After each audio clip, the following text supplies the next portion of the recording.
Why was it set to private? Public.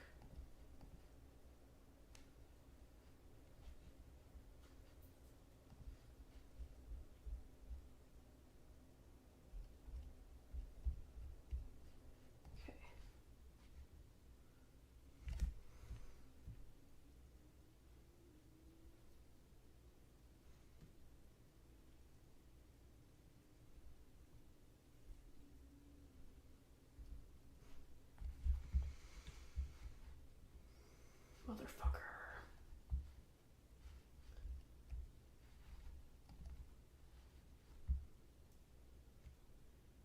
Whatever. I'll do it this way.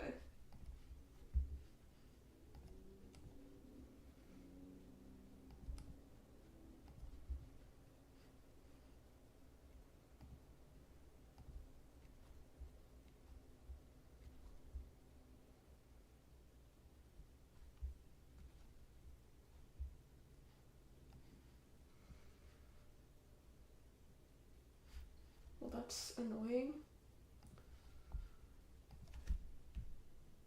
Thank you. Now it finally reads as live so I can get the... Hi.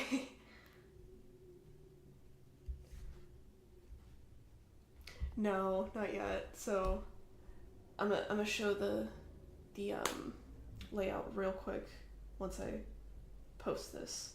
It's just I couldn't...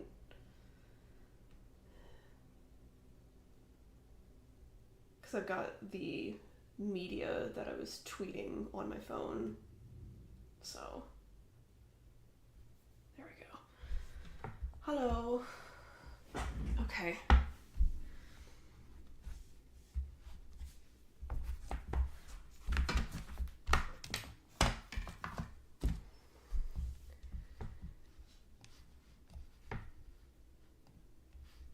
Here's what we got so far. I need to make like a border for like the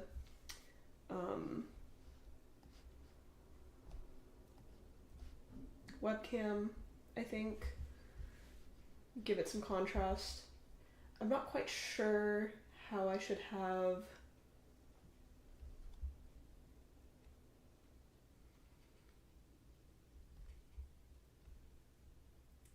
Did I do something wrong?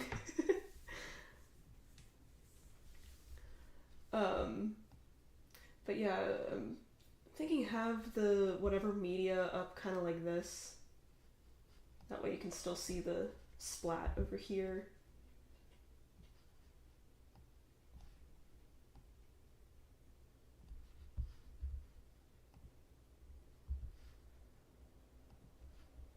Yeah. Does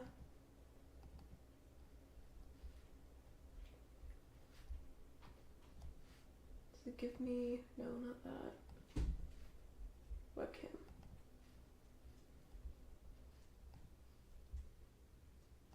Yeah, it should...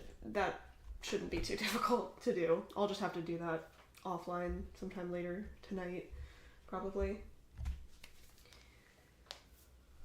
Let's see. I feel like I had something I wanted to listen to while we played Mewgenics.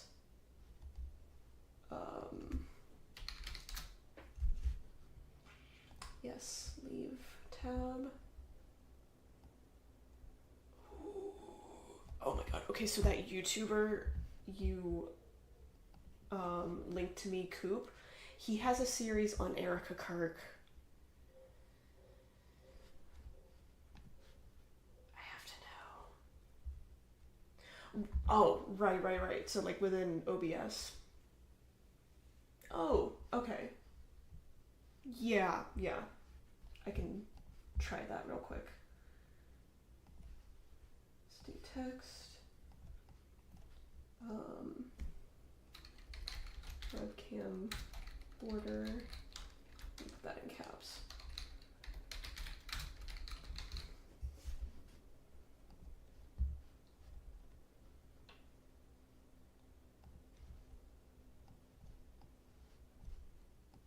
Yeah.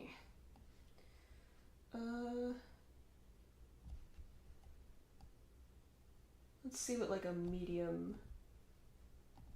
gray looks like.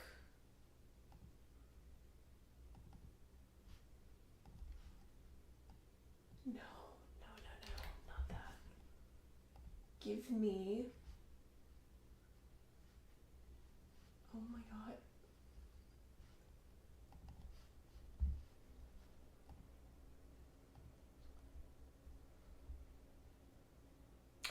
Fair enough. Yeah, you want... That way it's not like cut off and weird looking and you're not sure where the designs are going. Oh my god. Trying to find where this text box went. That's not it. No, not fucking that. I wish there was an easy way to like...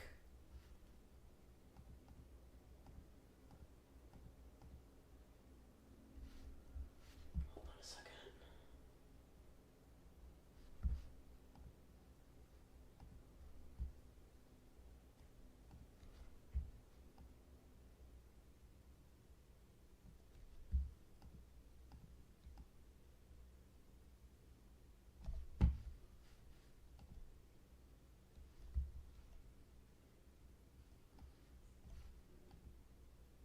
It's saying it's...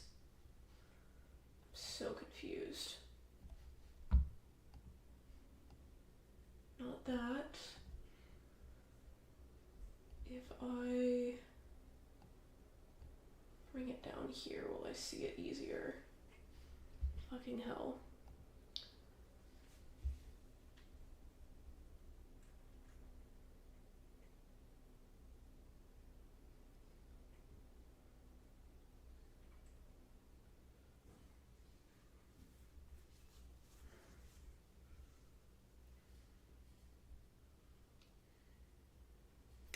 Right, it's...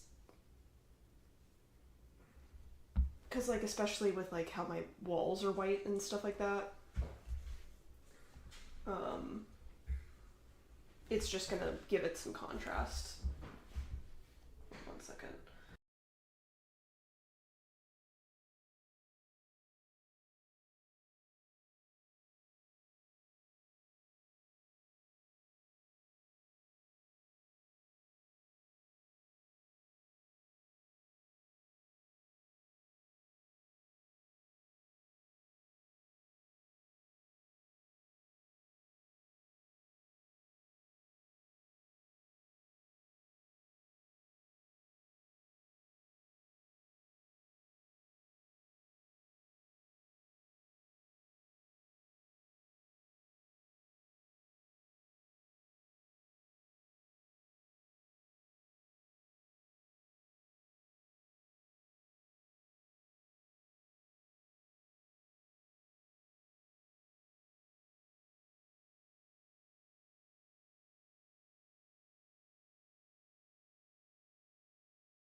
Okay. Real quick. Let me just show you what I got, because...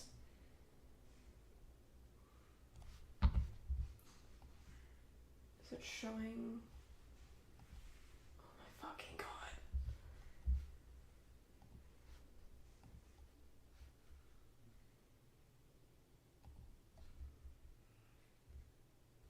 I fucking lost it. Wait, you know what I'll fucking do? I'm an idiot. Hold on. Let's get rid of...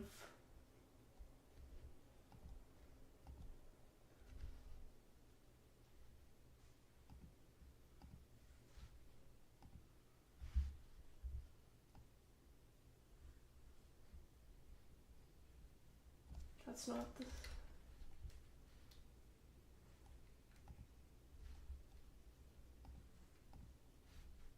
Fucking hell.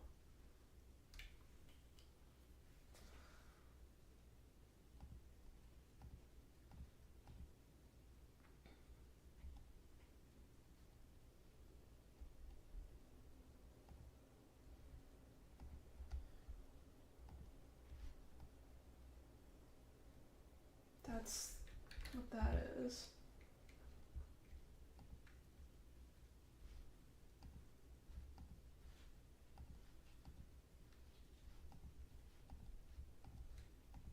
Whatever. I can't fucking figure out where the fucking text box went, because it's fine. I'll fucking figure it out later.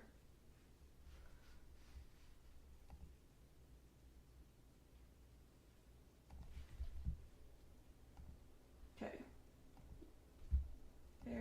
There. You. Okay, we already got that.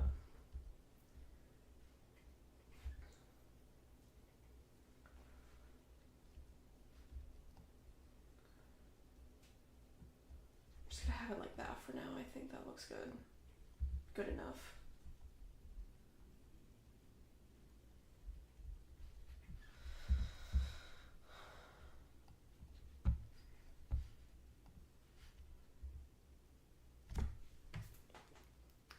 Okay, let me find that first video.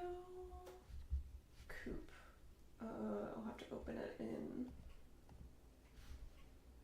No.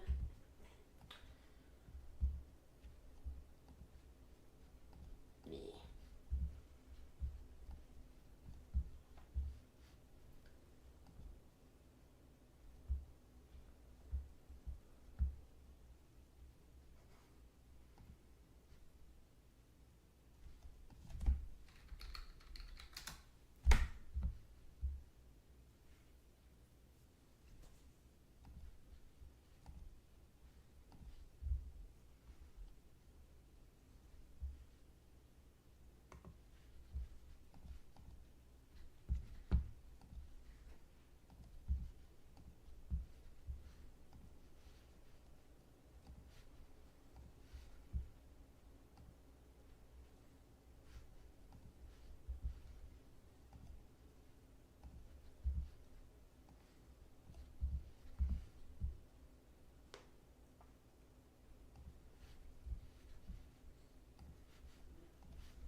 Edit.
And oh my god, I keep forgetting what I'm doing, but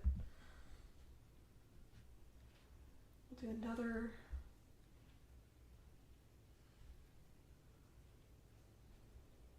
Would it be a display capture? No.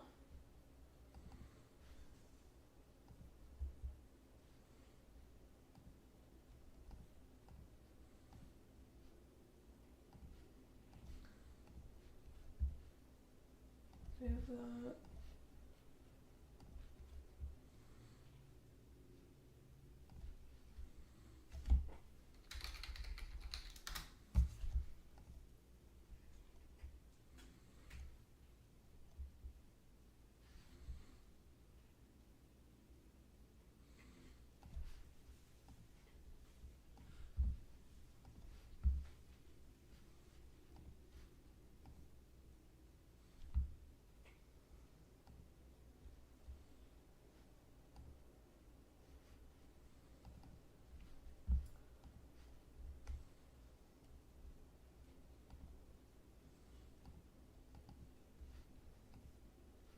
No, it wouldn't be that.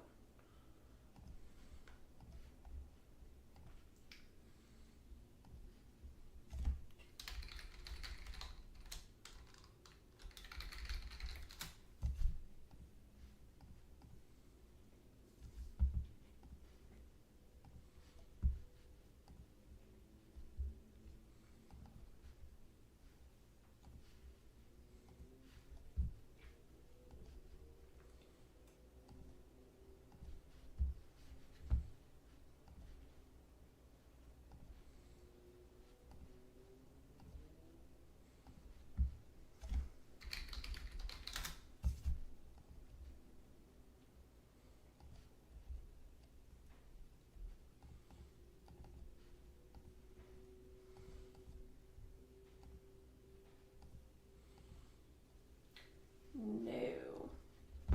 No, bitch.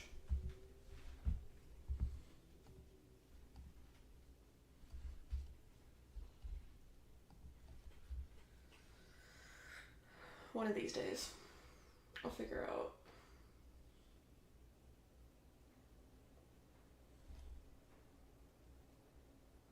I'm like almost positive.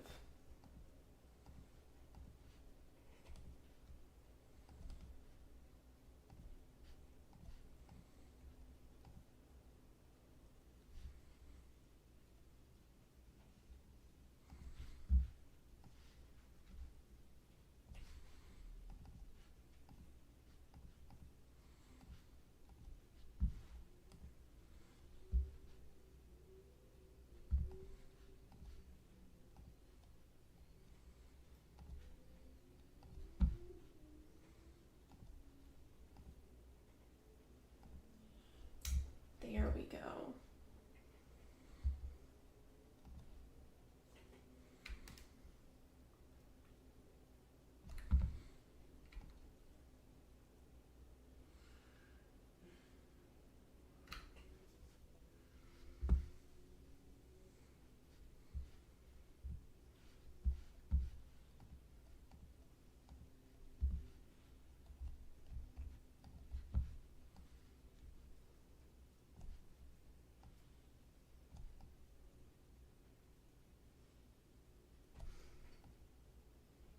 No.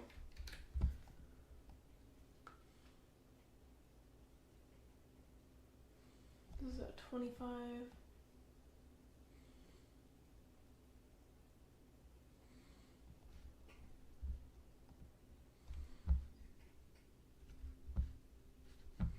Okay.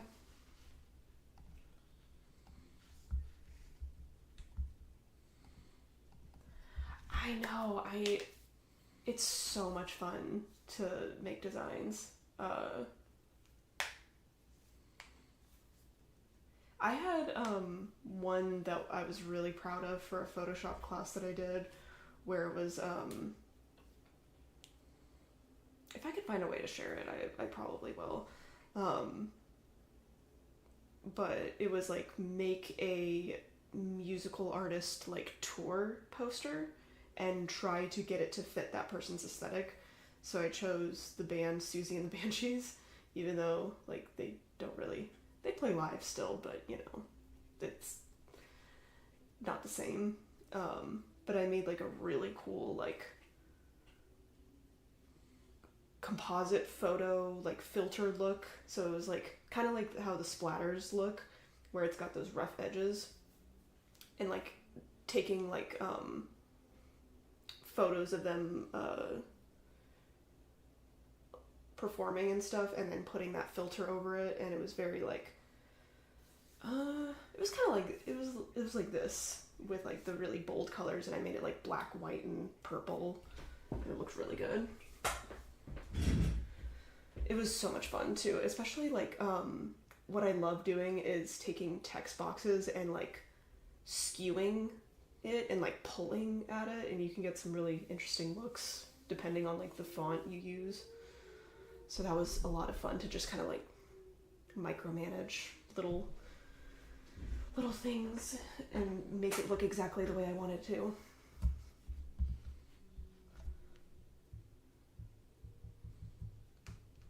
Oh, my phone's frozen, I guess. Cute. I like that. Yes. Teal on pink. That reminds me. I wanted to talk about how I said it in 2 separate streams I was going to put this together and forgot.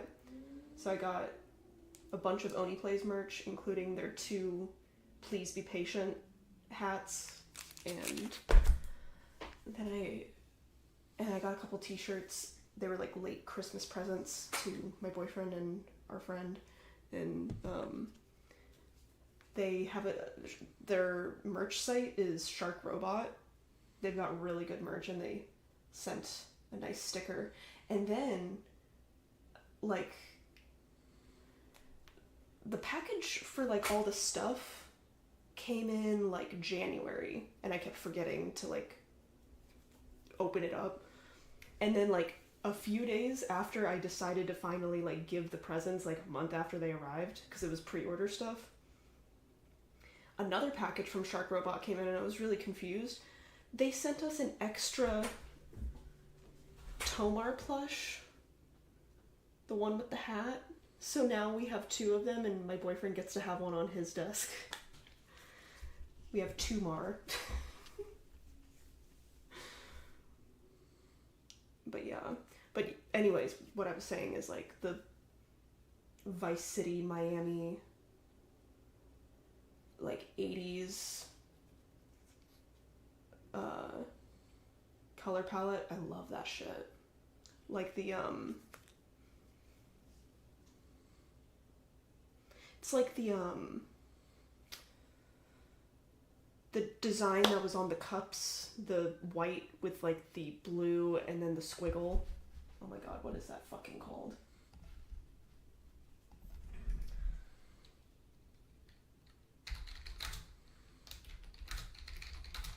'90s cup design. Jazz. Oh my god. I had so much trouble adding a source, but I'm sure you know what I'm talking about. I can't see the chat right now, but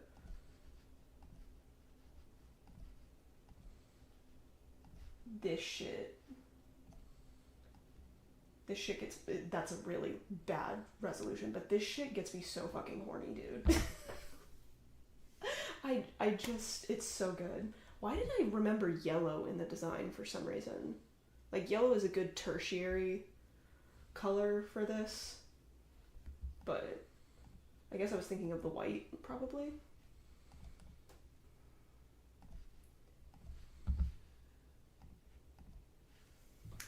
But yes. But thank you so much for giving me those designs. I am lazy, but this gives me a lot to work with, and I can start getting those ideas going.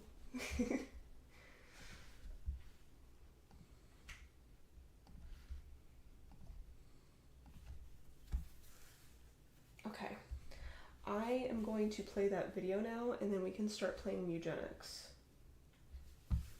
I think I added it to the thing.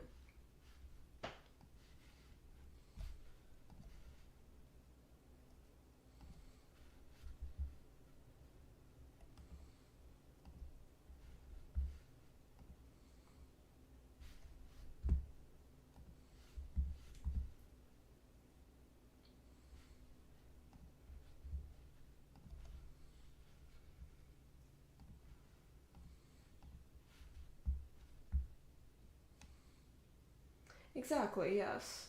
It's good to stay busy. Okay. Do you need me to count down for the video?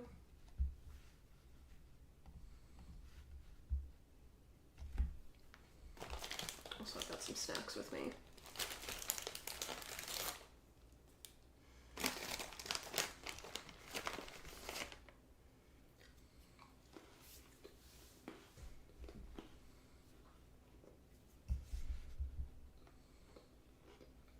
Okay. Wait. we go. Audio.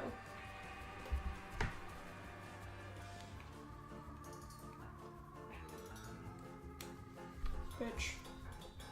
Hold on.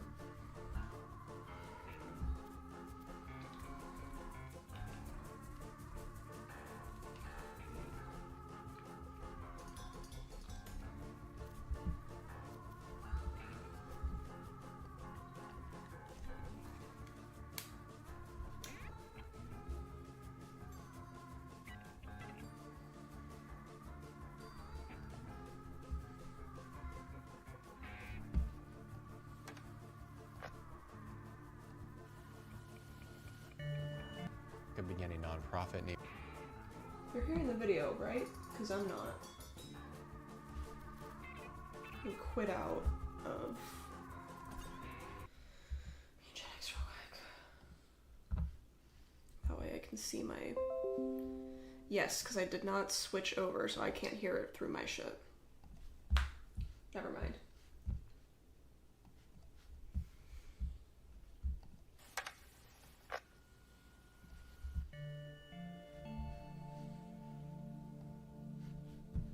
Today we're going to be diving into everything I could get my hands on and find about this situation with Erica Kirk. From the foothills of Romania to the fentanyl-laden streets of New York and everything in between. What does Romania have to do with it? She's a very unique individual. Her name is echoing around the world, and yet no one knows her full story. Her husband was one of the most powerful men in politics, getting a huge fortune. You can see my cursor now. What his wife was speaking into. Because it's a window capture. What fit. She is such a ball of hypocrisy and paradoxes and strange connections that I waited. Gotta see what cat we get. The answer to the most basic of questions about her. That being, who is Erica Kirk? So in this series, we're going to seek to find the answer to that question. And trust me, I would not have expected that the most basic question possible was going to take us so many episodes to get to. And I most certainly did not expect that it would leave me wondering if Charlie really was a contemporary Truman Burbank. Tell me what's happening! You're part of this, aren't you? With someone like Erica Kirk, who is both a liar and a chameleon, it can be very hard to nail down the facts about her.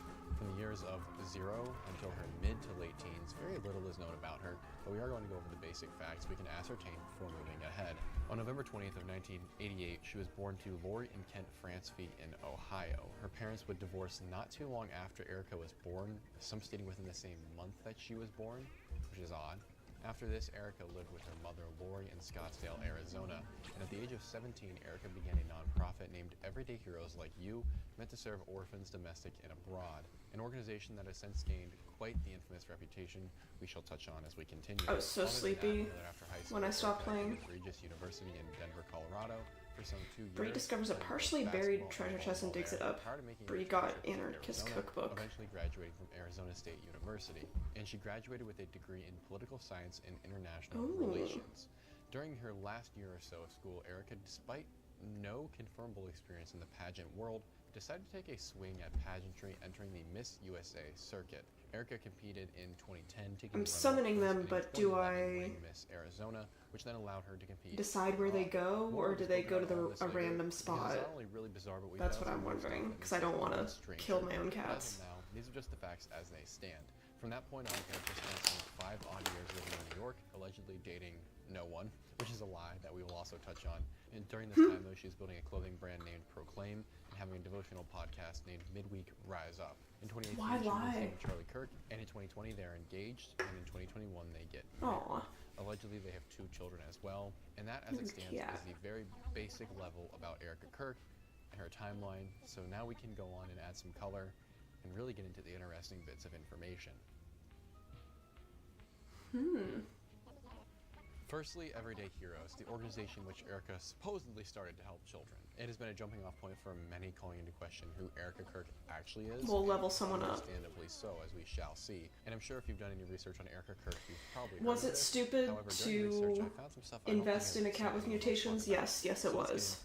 Firstly, raise your hand if you started a nonprofit. Okay, what about one for orphans? And then what about one for orphans in foreign countries? And then on top of that, you did it at the age of 17. Okay, so now that no one's hand is left in the air, I'm going to be the bad guy for the first of many times in this video and say, I don't think that this story is 100% true as to how it happened. I do believe the nonprofit is real. I just don't believe it was solely Erica Kirk and the goal of helping orphans. And that's not too hard to get behind because if you look into Everyday Heroes, they have a program known as Romanian Angels. Romanian Angels was a group of Americans who went over to Romania. Seems like a thing to buff up her resume. Like Christmas presents and clothing and some essentials. But if you're Romanian or aware of Romania and American relations, you might know that Romanians aren't really comfortable with Americans and foreign assistance because it hasn't gone well in the past. In a region located southeast of Romania, which also happens to be close to where this orphanage is located, there's an American military base. It's technically NATO, but let's be honest, we foot the bill for the whole squad. The base is named Mikhail, or however you say this word in Romanian, and it's been embroiled in controversy for many years. In fact, since its inception, it's had a terrible reputation with the locals, with involvement in crimes from drugs and weapons 25% dodge chance. Even worse, like human and child trafficking. Most specifically, the trafficking of local Romanian children for their usage in an on-base brothel where high-ranking military officials and other wealthy folks will go and do the most to kids. Some of these children having been sold to the base, some of them having been stolen from the surrounding areas. This long history of this behavior. I think he could use that. Oh, he looks so fucking, or she looks really good. Nyo came out and said that the man in charge of the base, Colonel Otto Busher, had been in charge of stealing and selling. I had to feed the babies before I started, and I usually have to have some playtime with them, so that way they're not crazy. All of which have been taken except for a couple screenshots. But all this information was acquired, and it discussed the things like the prices of children and places for them to be and apartments where they were going to meet for these behaviors. Who could use the anarchist cookbook? And the way Anna got a hold of this information is because a computer came into her possession when hers stopped working, and the previous owner for whom she was borrowing it from was evidently kind of a troglodyte, it would seem, and he didn't delete the evidence that was on there, and it was sitting in word processors and emails on the computer, as well as other repositories named and for their usage in an on-base brothel where high-ranking military officials and other wealthy folks will go and do the most deplorable things to kids. Some of these children having been sold to the base, some of them having been stolen from the surrounding areas. This long history of this behavior came to a head when a former translator at the base named Anna Maria Nyo came out and said that the man in charge of the base, Colonel Otto Busher, had been in charge of stealing and selling these kids and pricing them and arranging some interactions, we'll call them. And we know this because she gathered a series of messages and even a DVD. Who's got, like, high except for a couple screenshots. speed. But all this information was acquired, and it discussed the things like the prices of children and places for them to be and apartments where they were going to meet for these behaviors. Yeah, awful stuff like that. And the way Anna got a hold of this information is because a computer came into her possession when hers stopped working. Dude was messy. The owner for whom she was borrowing it from was evidently kind of a troglodyte, it would seem. He didn't delete the evidence that was on there, and it was sitting in word processors and emails on the computer, as well as other repositories. Literally all she had to do was open it up, and she was like, oh my goodness, they're selling kids. It's undeniable that it's happened, and it's also been covered up. And we know that it's been covered up because we have almost none of the materials except for these couple of screenshots that Anna managed to get. How Erica Kirk and her ministry is related to this, though, I'm going to make a long story as short as possible. The orphanage Erica was working with was in a very similar region to where the military base is located, and in addition to that, more incriminatingly, Erica's nonprofit released a YouTube See how this video, goes. Radical rap. Okay, we can do this. On screen for you guys, and you've fallen right into my trap. Right reasons. And these are my little angels from Antonio Placement Center in Constanța, Romania.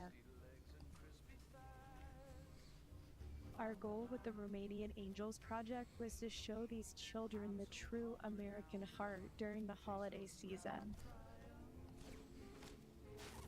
And what better way to do that than having our United States military personally deliver the gifts?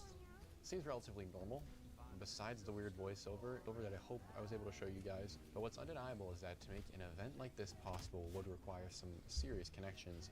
And so Erica goes on to thank some of the people involved in making this orphanage and American assistance connection work, and references one specific man by the name certain abilities care about this. Busher, the third to be precise.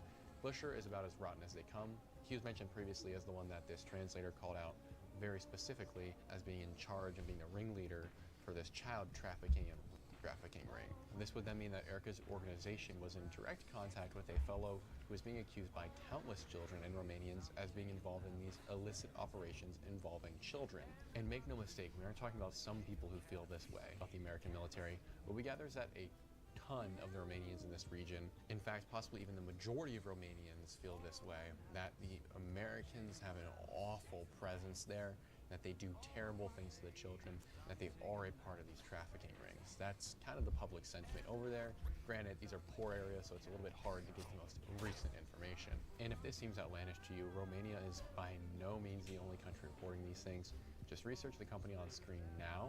They know all about I'm excited for the story, though. Spawn Charmed Tom Tom. Colonel, because she had to be to set That's gonna this be up. handy. And I would presume that it was the colonel who chose this specific orphanage from his existing Rolodex. And looking over the story so far, to many it seems like far too many coincidences are at play and in a row, especially considering that once these allegations arose, Busher clearly had some high-level connections because he just resigned and now lives a cushy life in America, suffering zero repercussions for his actions. Obviously that shouldn't seem like justice to anybody, and it most especially doesn't to the Romanian families who claim that these children and child trafficking rings are still operational to this day.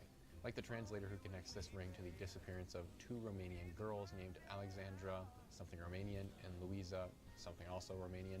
These two girls were simply living life in 2019 when they were kidnapped. The first one was found not too many months later, deceased, and I'm going to spare you the details of the second one because it's become an infamous case in Romania, and it's horrifying and a long story. But at essence, a 15-year-old girl named Alexandra was kidnapped and then violently, repeatedly, before being trapped in a home by a man. She managed to call the police 3 times, giving very key information. And it even fucking did. down Oh her my location, god. Despite having been I didn't have any fucking range to hit the shit.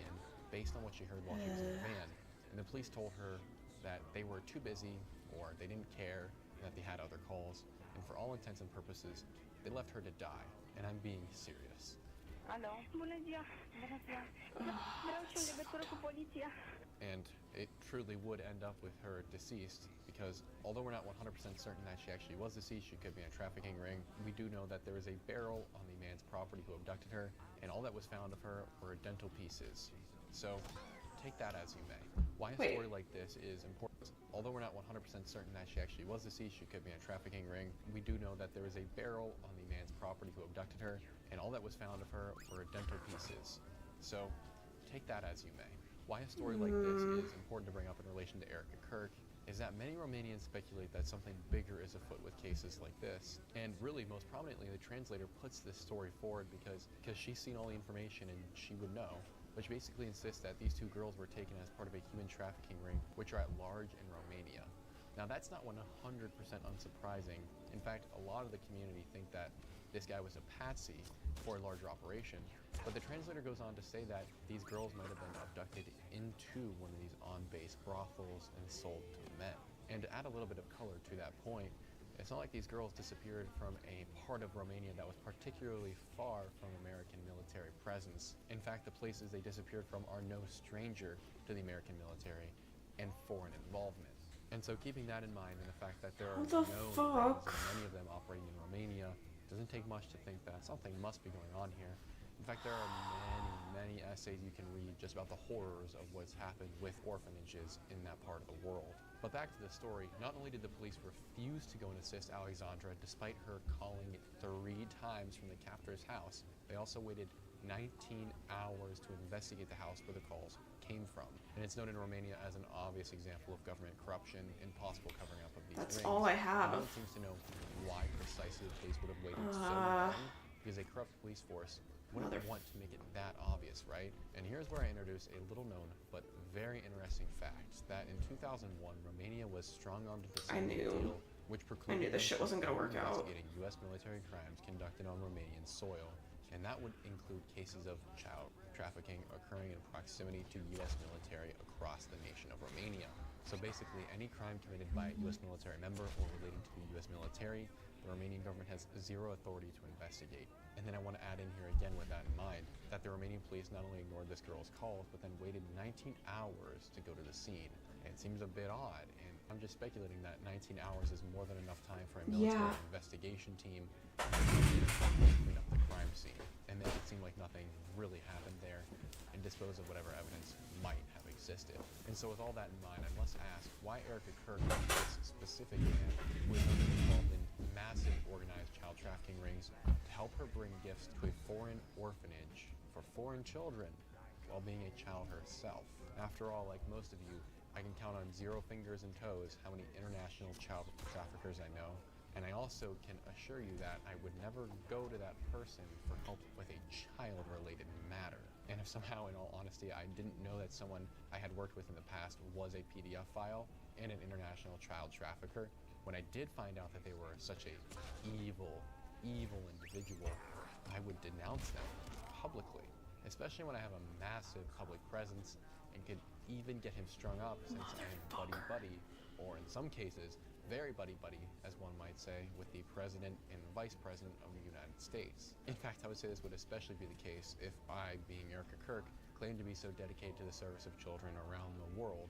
And it's not like Erica Kirk doesn't keep up with videos like this on her and these references to her past, as she has made jokes about the Egyptian plains and other occurrences and speeches. So until I see her push for a man as demonic as Otto Buscher to be arrested and strung up, I'm going to suspect the worst. Because who would be silent on such a matter if you really love kids and want the best for them? So unlike what the mainstream slopaganda might tell you, it's a little more than a case of in the wrong place at the wrong time when it comes to Erica Kirk and her time in Romania. And really to round it out, here is a quote from Erica Kirk solidifying her position in Romania. In the past 2 years, we have gone global with our Romanian Angels project and teamed up with the United States Marine Corps to joint sponsor an orphanage in Constanta, Romania. I absolutely love working with the military, so I feel blessed that we can do that on a continual basis through Antonio Placement Center in Constanta, Romania. Again, it's no secret what the U.S. military and contractors in the whole rigmarole is up to in these parts of the world. Again, I'm going to flash a company on screen. Look them up after this. And by the way, all these reports about corruption on these bases came out in 2020, well before the Erica Kirk accusations erupted, so it's not like these were made up out of nowhere. Also, Erica Kirk has way too many military connections. Yes. I don't know of anyone else who's ever want to miss something and ended up getting to fly in advanced military technology and refuel fighter jets midair. So she seems to have some connections that go deeper than what we might even expect now. Not to mention all the pictures and videos of her with other officials and meeting generals as well. That being said, I do think this is a great lead off then into who exactly Erica Kirk is related to, as that's one of the best ways to get an idea of who somebody is. And after all, you don't get connected with high-ranking military officials stationed abroad out of nowhere. Someone has got to know someone, you know? So let's start with her parents. Her mother, Lori, we'll call her for now, as we know, left Ohio and her husband right after Erica's birth for Scottsdale, Arizona, where she worked for a couple corporations, including GE, which everyone likes to conveniently forget has a weapons division, before going in on her own and starting her own business and eventually businesses. The publicly known ones are AZ Tech, G Tech, E3 Tech, all of which are and/or were involved with the Department of Homeland Security. I'm trying to think if there's a rhyme or reason for like the bombs that take 2 turns or the bombs that explode immediately. Can I ask a question? This might be off topic. How did your mom choose Phoenix? So she chose to move to Phoenix from Ohio because there was more of an opportunity for a female business owner out here, especially from the standpoint of she was getting involved with the government, so Homeland Security and Department of Defense.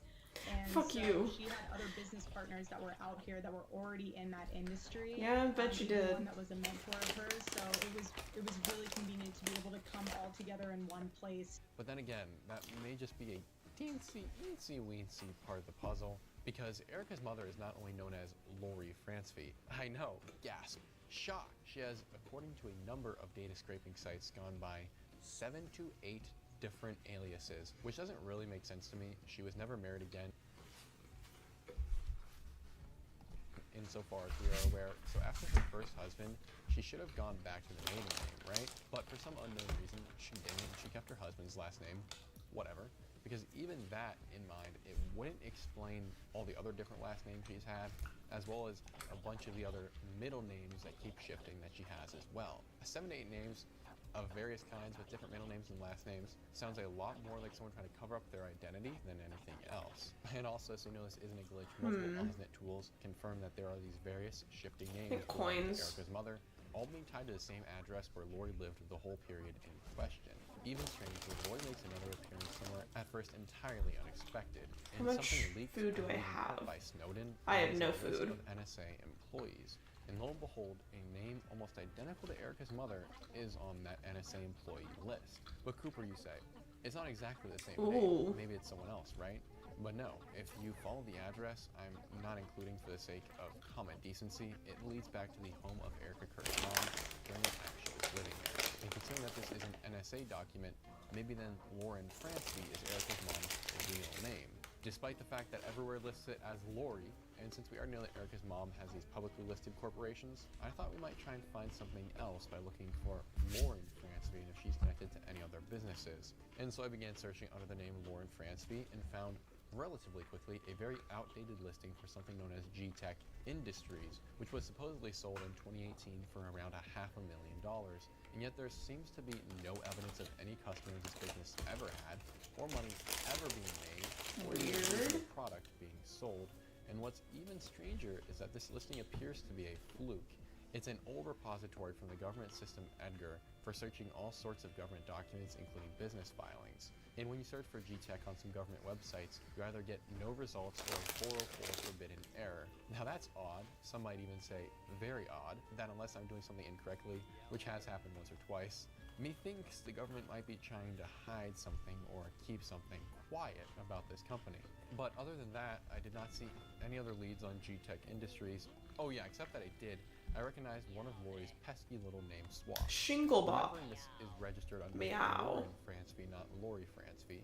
And everywhere it tells me this woman's name is Lori, not Lauren, then this company must be registered under a false name. But whatever, I don't like the government, and so as the kids say, Lori, I ain't gonna stunt you, cuh. But I am going to point out that the other board members for this company, that being G-Tech, have some interesting names, one of which shares a last name that Lori on other occasions uses for herself, despite not being married to this man, based on all the available marriage records I could see. Okay, after recording this segment, I went back and I decided to research a little bit more about G-Tech Industries, because it's different than the G-Tech that's listed on Lori's LinkedIn and other places. So I was like, what is this? I decided to give it another look, because it was just so odd to me that it was under a different name, this one being Dr. Lauren Fransby. Also emphasize doctor, I don't know where that came from. However, I went and started looking more, and I actually did find something more than originally. First thing I found was that supposedly they do 1.4 million in revenue, but I don't have any evidence of an actual customer, no testimonials that I could find, no products that I could really find, all vague things like that. That's to be expected for a front company. But what really caught me off guard and is going to be further interesting when we get to Erica's father, Ken, is this G-Tech Industries company has a profile and on some random business website, and the way they describe what companies do. I don't know how I was able to find it. I'm going to presume there might have been some old website that they pulled it from, but from that we were able to get a description of what this company says they do. Chula. And it's very bizarre, especially considering the information we're going to learn about Erica's father later on. G-Tech Industries is really the only company that is dedicated solely to addressing the growing threat of EMP, that being electromagnetic pulse, both by an enemy or solar flare, by providing proven, patent-pending technology, that seems kind of like an oxymoron, and products aimed at protecting the U.S. and foreign governments and their citizens. G-Tech specializes in keeping critical infrastructure operational when all forms of energy are lost due to natural or man-made threats, and backup systems are rendered useless. G-Tech's founders are highly experienced with EMP hardening, and the management team has previously worked with major defense contractors. That would be Erica's mama. And our intelligence community. G-Tech founder Dr. Lauren Fransby has over 25 years of business and technical experience in the fields of telecommunications and software development, cyber systems, and aerospace engineering. G-Tech's co-founder Larry Gunta has over 40 years of business and technical experience in the fields of mechanical design, electrical power generation, microgrid integration, advanced control systems, and specialized computer, cyber and supervisory control and data acquisition systems, SCADA. And what is really my first question about this? What governments are you working for? What products do you have? And where did you get this suddenly 25 years of experience in business and technical stuff in an area like this? Because according to your resume, I don't see anything that would make me go, wow, EMP protection business makes a lot of sense for this woman. Based on Erica's affinity for a certain country and some videos that I've shown in passing of Lori, I feel like I have a guess at which foreign governments you've helped out and worked for. And this kind of confirms some of the speculation about Erica's mom's involvements with countries. A lot of people have speculated that there's an Israel connection here. And if I was to point to a piece of evidence that would make me go, that really might be the case, it would be this, because we know that Lori seems to also have an affinity with Israel herself. And there's a video of her at a parade of some kind with a bunch of Israeli flags in the background, which then makes me wonder even further about how deep Lori's connections with our government and foreign governments go.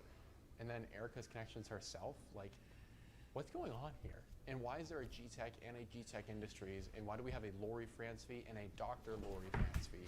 And what has she been doing this whole time?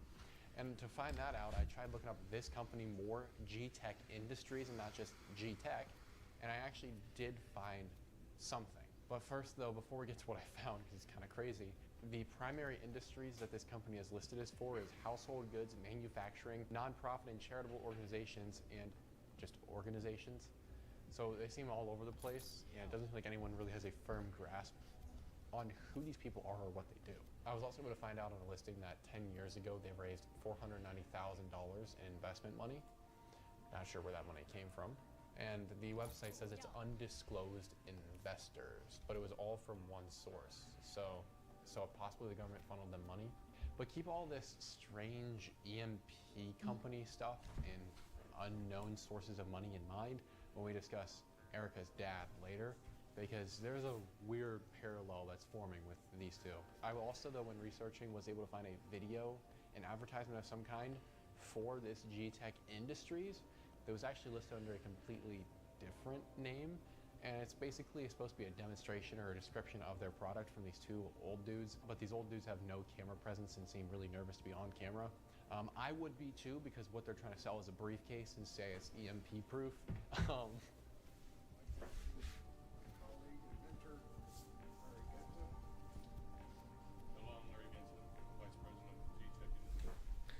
There's so much happening in this fucking video.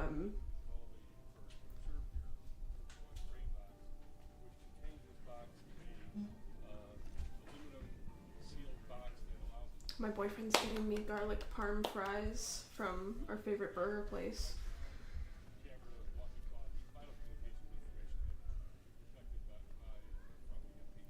Oh my god, the fucking bumping into the mic. Serve gear, which is what the website listing is for now. And when you follow that back, over the course of like the past half decade or so, it's been completely inactivated. But going back before that, you can see a homepage, but doesn't have any products listed on there. I don't know if it ever did. As far as I can tell, it did not. It does go to add to the point, though, that you have a company raising a little under $500,000 from one unknown, undisclosed source, and they've never sold a product.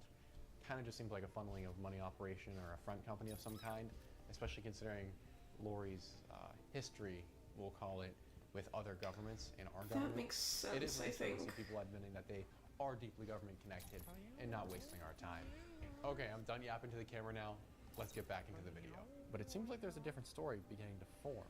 And so either it is this NSA or government cover-up like we discussed, or she's just straight up committing fraud, because I'm fairly certain it's illegal to give false names for something like this.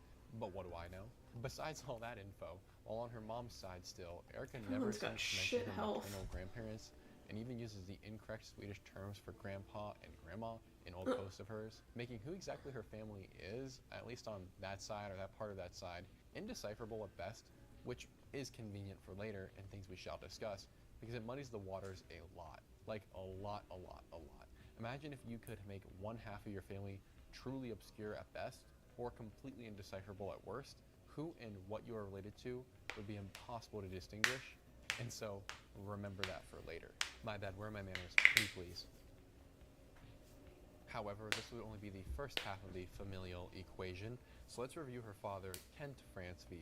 From the outside, he seems like... Who does she remind me I of? don't know what he seems like, because I couldn't even show you a photo of the guy, if I'm being honest. Not like I can't because it's restricted, but more so I can't because we have no idea. She reminds me what of he looks someone like. from The Mostly because Boys. I am not aware of any known photographs of the man. That's a little odd considering... Like, face-wise, she reminds me a little bit of, would speculate Pops would pop up in a photo or two, but no. Not as far as I can tell, which is not just strange, but an achievement. It's hard to keep a low profile online as a typical American in this surveillance state, but when your family are some of the most well-known Americans, especially in the political world, well, now we're talking basically an impossibility. So who is this guy then? Queen Maeve. Well, She reminds me of Queen Maeve in the face a little bit. Several businesses online based on Oh, man. resources, including one named AZ Tech International, which is distinct from one of Erica's mom's companies named AZ Tech. Confusing, I know, and I imagine that's got to be part of it. Fuck From it. the best I can tell, though, AZ Tech International is another odd company with no real... The kids call me the customers, wall. public ones at least. Little to no online presence. It's a good and song. Very few references online. Really good, And from what we can see, though, Dark it Souls also appears to memes be government-related where in terms people of will whatever just- it produces. I forget what According the to some sources, shield received is, $2.6 million in but it's government like contracts. two There's also concrete speculation shield, that Kent was an basically, executive at things is what they Raytheon look to help like. outfit the Israeli Iron And Dome. so you The just jury is out on that one, though, and it's not push exactly people something I and ever really expected they to can't guess fucking or hit know you. on. Either way, in any case, Kent Fransby is an oddball, that seems pretty clear, but his family situation gets even stranger. Spell His uses dad, up your move in aka action. Erica's paternal Okay. grandfather, is a man named Carl Kenneth Fransby. Interesting. Can't lie, it's a pretty regal name, and I must admit it has a certain essence to it. Pausing to yap a moment, I want to preface this next part by saying one way you can almost always tell someone is deeply connected to the upper echelons of power is if they are involved in the currency industry in some capacity, especially at higher levels.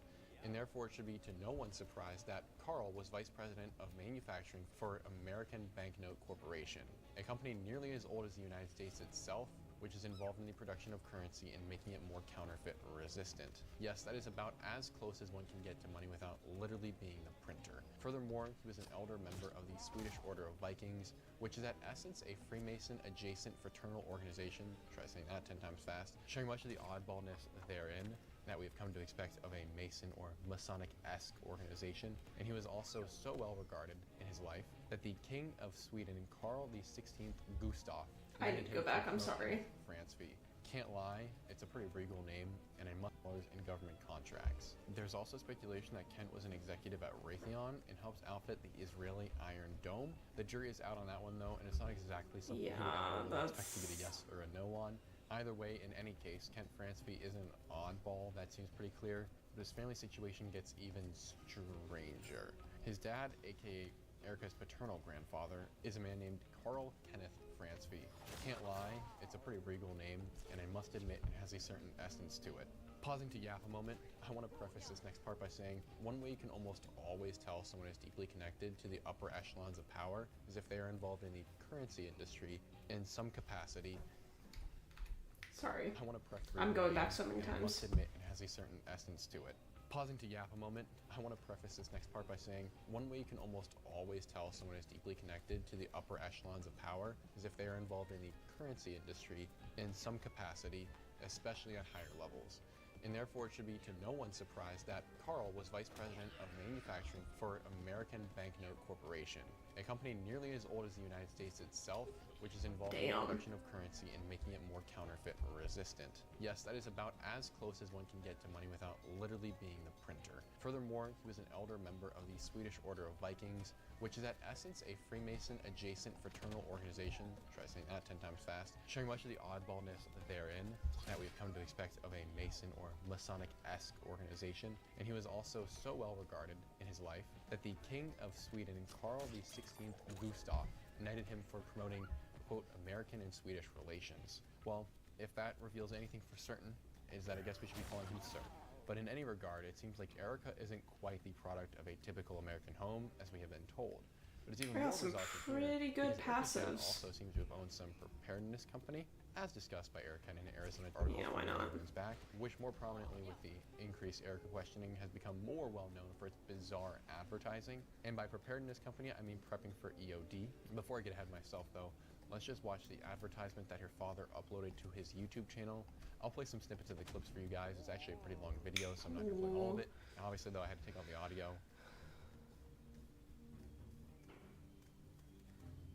They are survivors.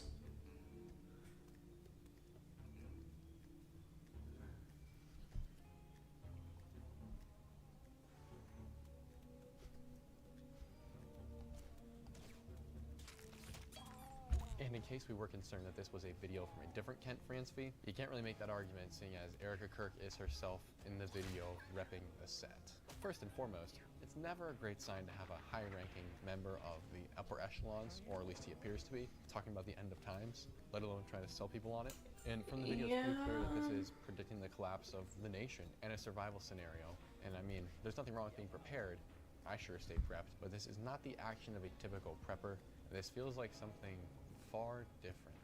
After leaving home, we have only a few blips on the radar for Erica. We know of the couple of pageants she participated in, as well as a few licentious YouTube videos she filmed of her quote-unquote working out. We're not going to touch on those yet, probably a bad use of words, because I'm getting a little bit ahead of myself. But what we do know beyond that is she was also doing this devotional and this clothing brand, neither of which ever seemed to really make money at all.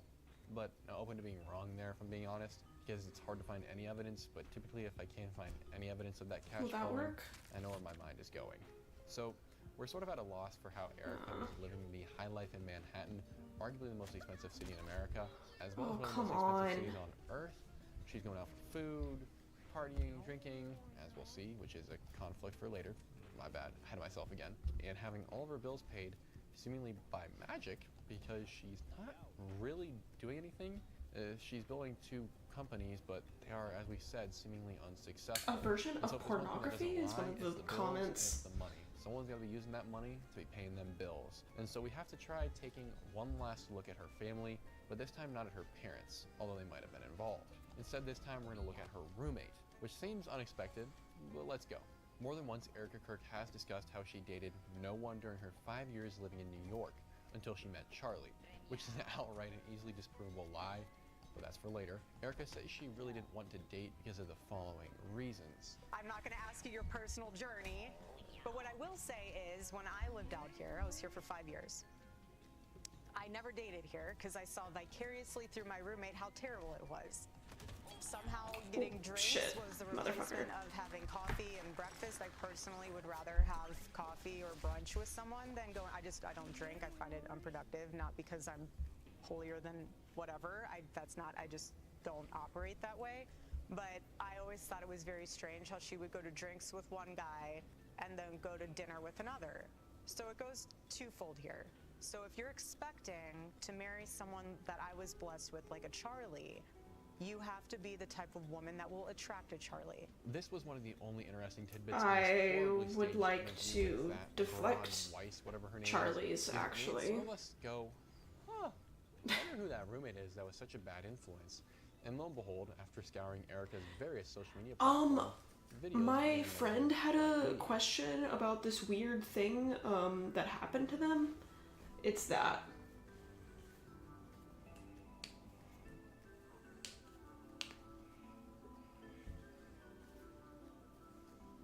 Maybe that is the roommate, but like... And so now we can call into question who Erica Kirk really was in those 5 years, but once again, don't want to get ahead of myself. And instead we're going to hone in, though, on who is appearing in many of these videos.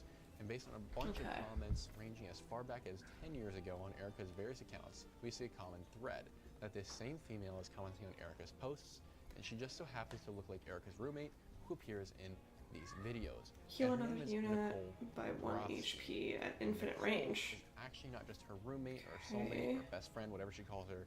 Nicole is also Erica's cousin. Ooh. And this is going to become a much bigger diagonal movement is Nicole, really unlike Erica, at least, at face value comes from money, and interesting money at that. The Rothstein name is not exactly synonymous with honesty. If they were in a dictionary, those two are on the opposite ends of one another. In fact, antonyms would probably be a better way to put it. In this photo Erica posted in 2017, she is sitting next to a man whom I wager to be in his 50s, and another man who's standing in front of her, who I would wager is putting the pedal to the metal. The video or the game? 70s, that is. You can't hear. At the time, or and me. really up until recently, if you had clicked on that photo on Erica Kirk's account on Instagram, you would notice that there's someone tagged. And that someone tagged is named Alan Rothstein, who Erica says is her uncle. And this old dude, I'm presuming here is Gramps, and this uncle that she references, I can only imagine is on the mother's side and is a member of that unknown segment of Erica's family that is seemingly being obfuscated. In any case though, when reviewing who Alan Rothstein is, I can understand why Erica may have chosen to hide that side of her family. Because Alan is not, as Hannah Montana says, the boy, the boy, the boy, the honest goods, the real McCoy. My goodness. Uncle Alan has been involved in several criminal operations.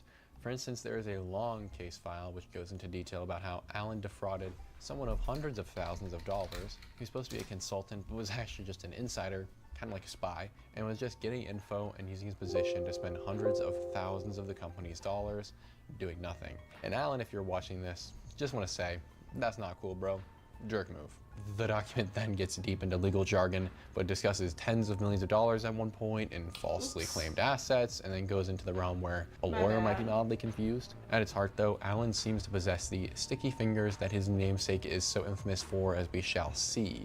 And lo and behold, someone who likes to pilfer the proverbial cookie jar also possesses a number of what are pretty obvious, in my opinion, front companies. I run into a ton of these in videos. They're companies with little or no website, no customer history, no definable product, and they just sit there for years and sometimes decades doing nothing. But they are convenient for running money through, especially ill-gotten money, which seems to be Alan's MO. Not kidding, I was peeping through his companies and he's got a property management company, a hedge fund, and a bunch of others, and none of them seem to actually do much. That all said, whatever Alan and his family are doing is evidently working quite well for them, I might add.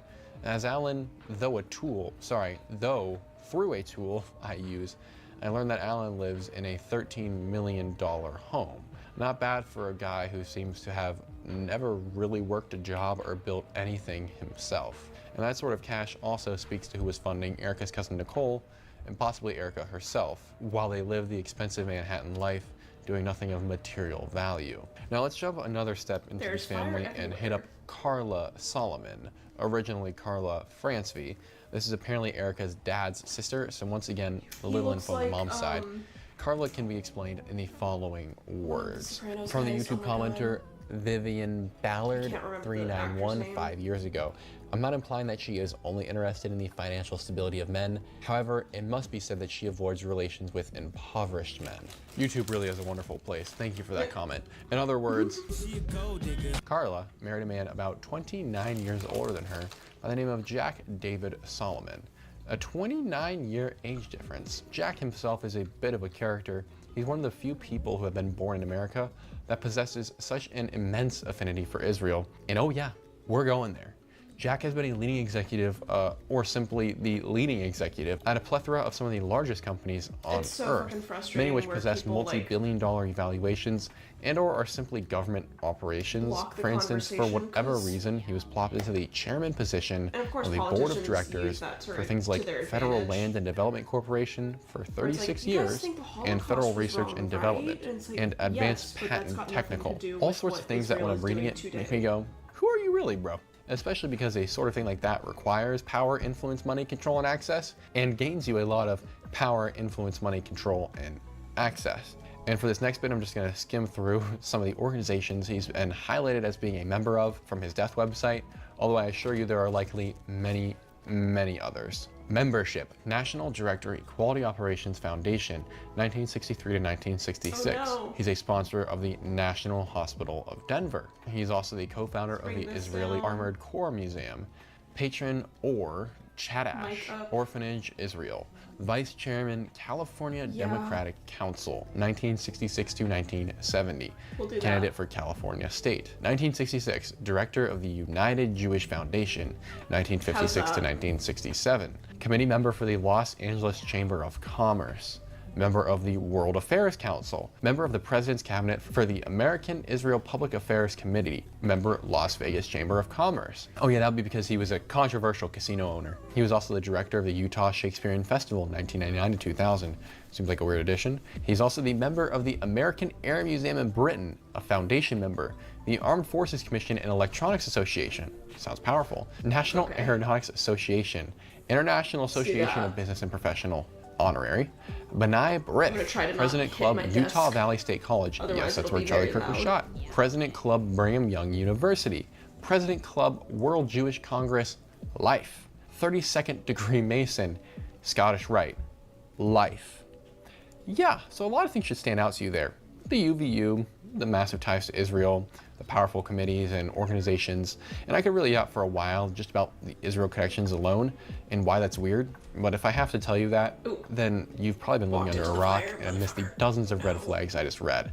But these connections do go deeper than that, so deep that bro paid for and restored the ancient Zion's Gate and Plaza in Jerusalem, which is rather a big deal to folks over there.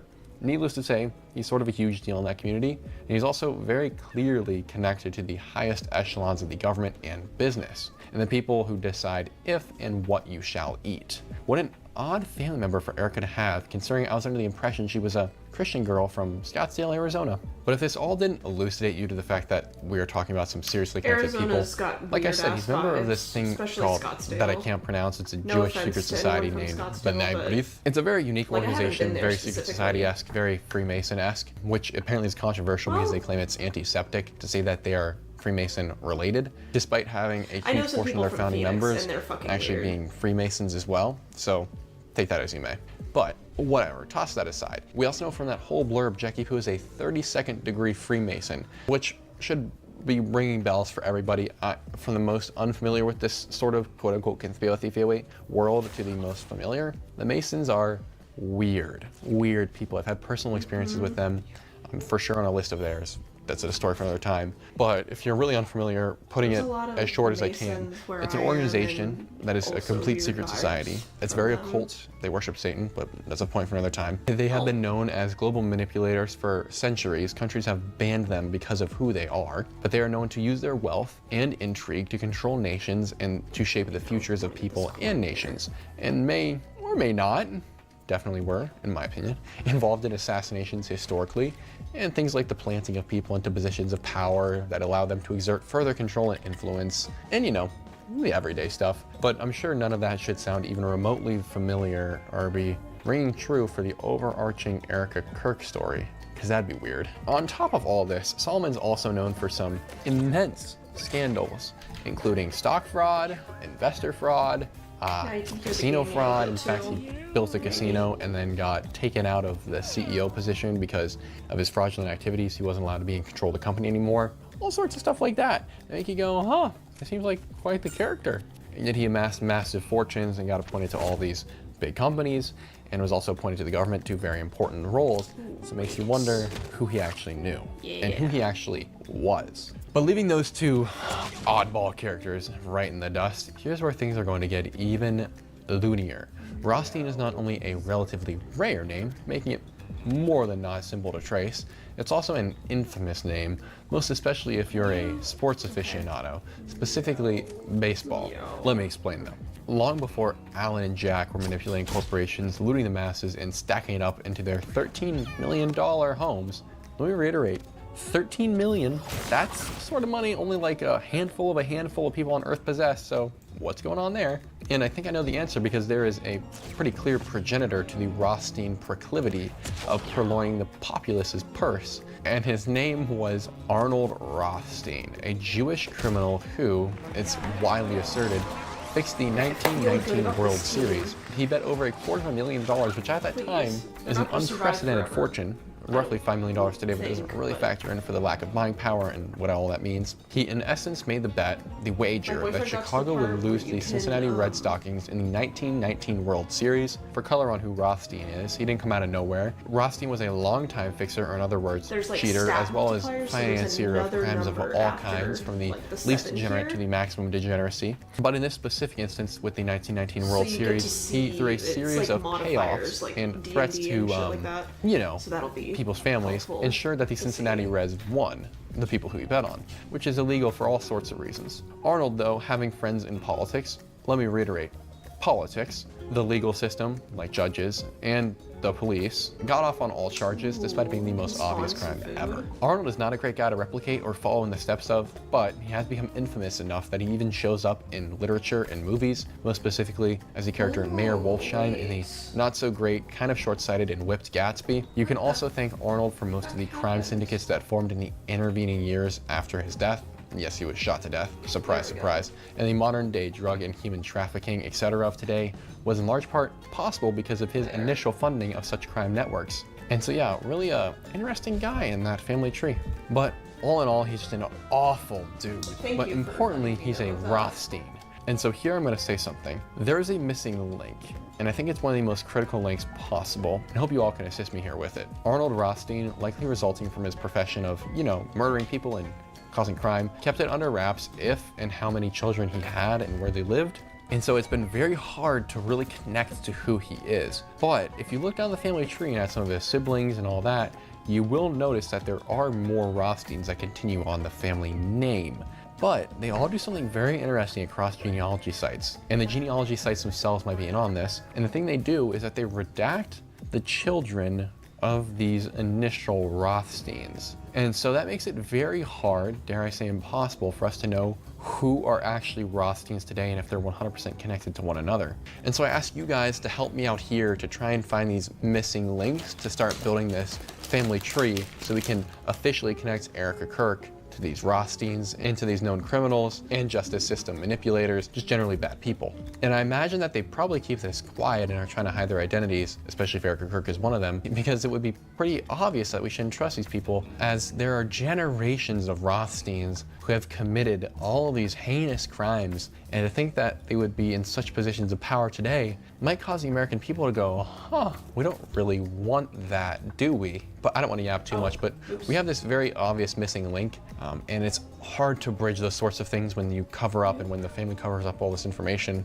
But there's one thing the family can't account for, and I think it's rather ironic, is that the Rothsteins have seemingly never built anything of value themselves, but they certainly do know how to steal it. And so you have the original Rothstein stealing, the Solomon guy stealing, and then you have Alan Rothstein also stealing, committing fraud. It seems like the real family trait in the family heirloom is the ability to thieve and commit crimes and to get away with it enough to profit. Once again, let me reiterate, $13 million house. Yeah, he's gonna build a business. Digressing more and getting back to the main track. It seems bizarre then that we have all these missing links, and then we've also got Erica Kirk, who won't really discuss her mom's side, past her mom and the missing names and the using the incorrect Swedish terms and the fact that there aren't any pictures of really her parents' face. And on that note, there is one video that exists that people speculate might be her grandparents, and it's on screen now. In any case though, it does make it increasingly difficult to trace her. But digressing again, we go through all of this family history to say that this is very possibly Erica Kirk's ancestry. And if we consider just how terrible these people are and the things they've been up to, including political manipulation, if Erica Kirk is related to them, that would be an insane link that would really throw a wrench in her story. And I think it would be enough for people to go, hold on, wait a minute. And I suspect that's why we won't officially know unless someone out there, one of you guys, can find that missing link for us, for which I'd be so grateful. But something else interesting is still worth noting. We might not know Erica's exact family lineage, but presuming that they are Rothsteins, it's rather strange then that Rothstein shares family ties to another family, another prominent Jewish family that has been the center of many theories for hundreds of years and has been involved in everything from currency manipulation to economic crashes and to assassinations and everything in between. And that family would be the Rothschilds. Indeed, I was rather surprised to see that the two families are related, and pretty directly, because all I had to do was scroll over to the side and boom, there it was. The Rothsteins and the Rothschilds, two infamous crime families, connected right next to one another. Who knows, maybe this is all just one giant coincidence wrapped in a coincidence, taped in a rigmarole, but I really don't believe in those. And I'm not comfortable just saying things are just a coincidence. I think that's a lazy excuse when too many facts start presenting themselves. And so I will leave it on this note. I firmly believe that what looks like a duck, walks like a duck, and quacks like a duck is probably a duck.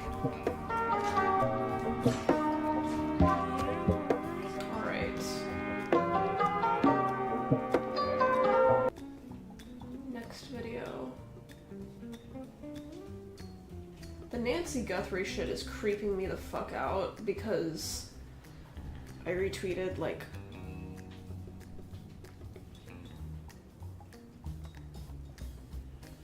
why is the reporter... I'm rhetorically asking, by the way, like, why is the reporter who did a very famous interview with Virginia Giuffre, the primary survivor and victim speaking out against Jeffrey Epstein, why is that reporter's grandmother being held for ransom? And also the way that it adds up to, it is like the silent... Before somebody said it was the Silence of the Lambs thing, I was like, why does this feel very put on and like specific, but it's ripping from that scene with, can't remember the character's name, but the girl that gets kidnapped by Buffalo Bill. It's so weird. So, next video. Meow.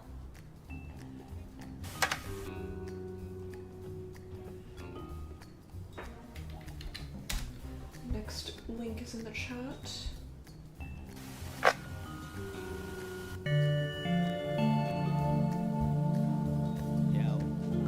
Like and subscribe. Now let's dive. The many lies of Erica Kirk continues into her tradition as she follows up with other politicians and political figures of just being a liar, which is why we need statesmen, not politicians, but topic for another time. That being said, Erica Kirk goes beyond most politicians and political figures in her lies, and instead of lying about things that are more difficult to refute, like were you part of a cult in college, she just goes all the way out there and makes it blatantly clear that she is not who she says she is. The most prominent lie of Erica Kirk may just be this Christian woman facade she puts on, and I find it deeply insulting because she simply isn't that at all. She's a mockery of that, and it's a huge disrespect to the real ones out there who do practice the qualities which Erica Kirk pretends to. Now this is going to be awkward, and many out there are going to think I'm the bad guy, but we're going to have to go there, you guys. Someone's got to say it, which is basically the theme of this series at this point. Firstly, Erica Kirk presses forward the notion that she is this chaste woman who actively prepared herself spiritually and physically for Charlie Kirk. So most prominently, Erica Kirk has gone on the record many times as stating that she did not date anybody during her 5 years in New York. And here's a clip. I spiritually prepare for my man. What I will say is, when I lived out here, I was here for 5 years.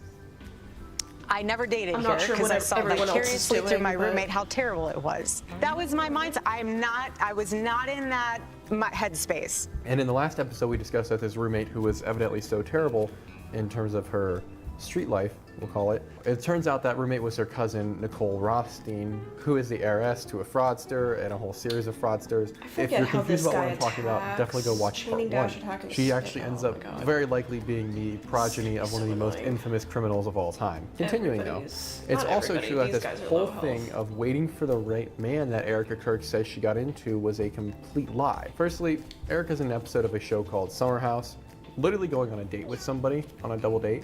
Moreover, there are drinks on this date, and Erica Kirk claims not to be a drinker. I would rather have coffee or brunch with someone than going. I don't drink. I find it unproductive, not because I'm holier than whatever. I just don't operate that way. So something right here isn't really adding up whatsoever, but we'll get more to her drinking later. Okay. And this would obviously be during the same time frame that Erica Kirk was supposedly waiting on her man, which would later turn out to be Charlie, to come around. Indeed, she started dating Charlie in the same calendar year as this episode of Summer House was recorded, from the information we have. And yeah, that's not a great look. Outside this episode, there's very little information on her relationship with this Jordan guy and how long it went for. And on that note, I decided to reach out to Jordan Viore, the guy in this clip, to see if he had anything to say about Erica. And surprise, surprise, he didn't respond, but at least we can say we tried.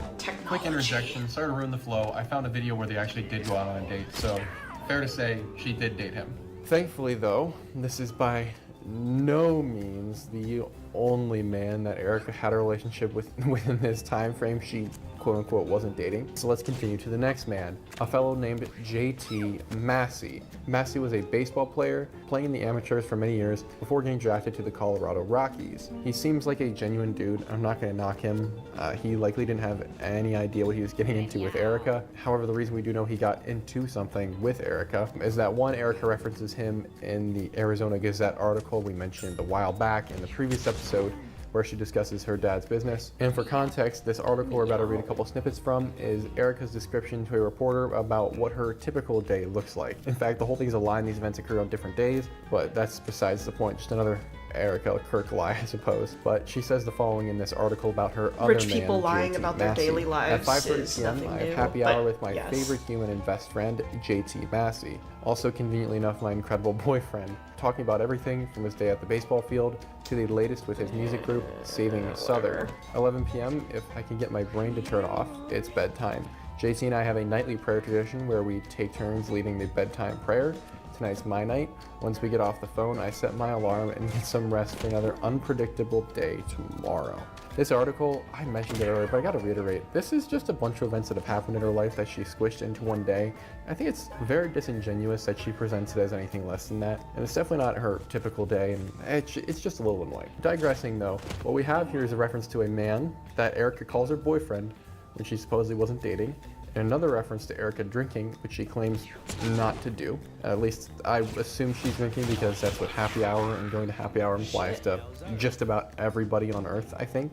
Also, my favorite person in the world, she describes this JT as they're praying together and they're best friends, all in her words. It would appear that these two then, like the kids say, were meant to be endgame material, but if you're a little bit older, perhaps a boomer, that means that they were likely to get married, that they were on that path. I think Erica does present it that way, to be fair. However, as we know, according to all the records we have, she never actually married JT. But funny enough, on that note, they might have gotten even closer than we suspect, because some photos have emerged from a company named Luna Bear Photography. And these photos are of Erica Kirk and JT Massey, and they were obviously couple shots, and not just that, but engagement shots. Now, Cooper, it's obvious, you've proven at this point, that Erica was not the woman she claimed to be when it comes to dating. But there's a huge difference in between I didn't date anybody and I did, and I didn't date anybody and I was actually engaged, prior to the husband who ends up being assassinated. And that's a pretty big leap to take, I know, and yet it's precisely why I'm saying it, because it doesn't actually take much effort to get there and to see that this might actually be the case. Because when you start searching for Luna Bear Photography, you find some interesting things, like their LinkedIn profile, which states that they take engagement and wedding photos. And from what I can tell in their existing repository of images, they don't do much else, especially at the time when these photos of Erica and Massey were taken. So yes, the evidence does suggest that Erica Kirk was engaged to another man just 3-ish years before meeting Charlie Kirk. So not only dating, but getting almost to the altar with another man.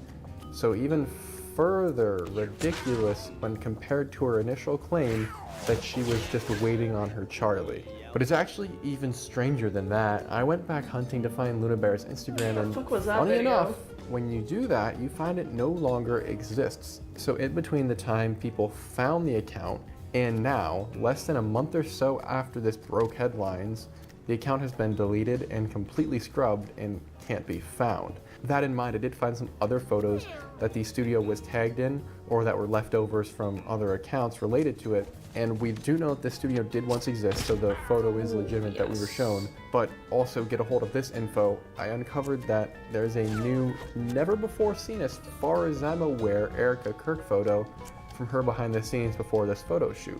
And the caption reads as follows. That one time I was able to work on a shoot with the most amazing souls I know, prayer hands emoji, Erica Francevy and JT Massey. You are two beautiful humans. I am so blessed to call you friends. And then another one from this same girl who did the makeup for this shoot. If you're wondering what intense focus looks like, it's at 6 a.m. It's this. Hashtag behind the scenes of a sunrise shoot with this morning with Luna Bear Studios and our gorgeous models, Erica Francevy and JT Massey. When she says models, she's saying that in the colloquial sense, not the literal sense, as in these two are modeling for these photos in this engagement shoot. Come on, son. That was a good run. It's pretty obvious what's going on here. The engagement photographer is taking engagement photos. And to round it out, I know there's going to be a glow in the comments section who says something about them being literal models and that they aren't together, but that's just downright silly. Why would a company with hundreds of clients and successful shoots that advertises them on other platforms already, these other shoots that is, now suddenly decide to hire models, wasting money for something they already have? We can also see similar engagement shoots across the existing tagged photos for Luna Bear Studios. It seems that these two were just another client of theirs. The other valuable lesson this little rabbit hole offshoot taught me is that Erica's current Instagram is not her original one by any stretch. She had another, and why she deleted her old one, which had almost 40,000 followers, I have no idea. It doesn't seem to make sense unless you are trying to hide something, which is what I think happened. And so I imagine that early on into dating Charlie, Erica might have realized that there was too much to hide on this account and that she ought to get rid of it before it gets archived on the Wayback Machine and people can see more clearly who she really is. Dastardly, I know, because her current Instagram already displays and reveals far too much of her in all senses of that expression. Unfortunately though, her play of getting rid of the old Instagram worked just in time because we do have archives of it, but those have only a few of the images and not even the images themselves, just the captions of them. Not even the full captions, even just partial captions. So by just that much, we missed having the old Erica Kirk's Instagram. That being said, if you do have access to that account, please let me know. I would love to see what's on there. But nonetheless, this is still an interesting and ominous find because Erica Kirk left us this bizarre bio on this old Instagram. Kind of for like anyone who went this far down the rabbit hole and found out this information. She says the following: Erica Francev's account. This is my original IG account and is ran and monitored by @MissEricaKirk. // not accepting follow requests -E. Alright bro, that's not weird at all. In summation of this little side quest we went on here, it seems clear that there was something on this Instagram which Erica wished to hide, and to give up all these posts and followers she had seems like an intriguing choice. And it was right around the time she started getting serious with Charlie, so there's another connection there that sounds like it might be it.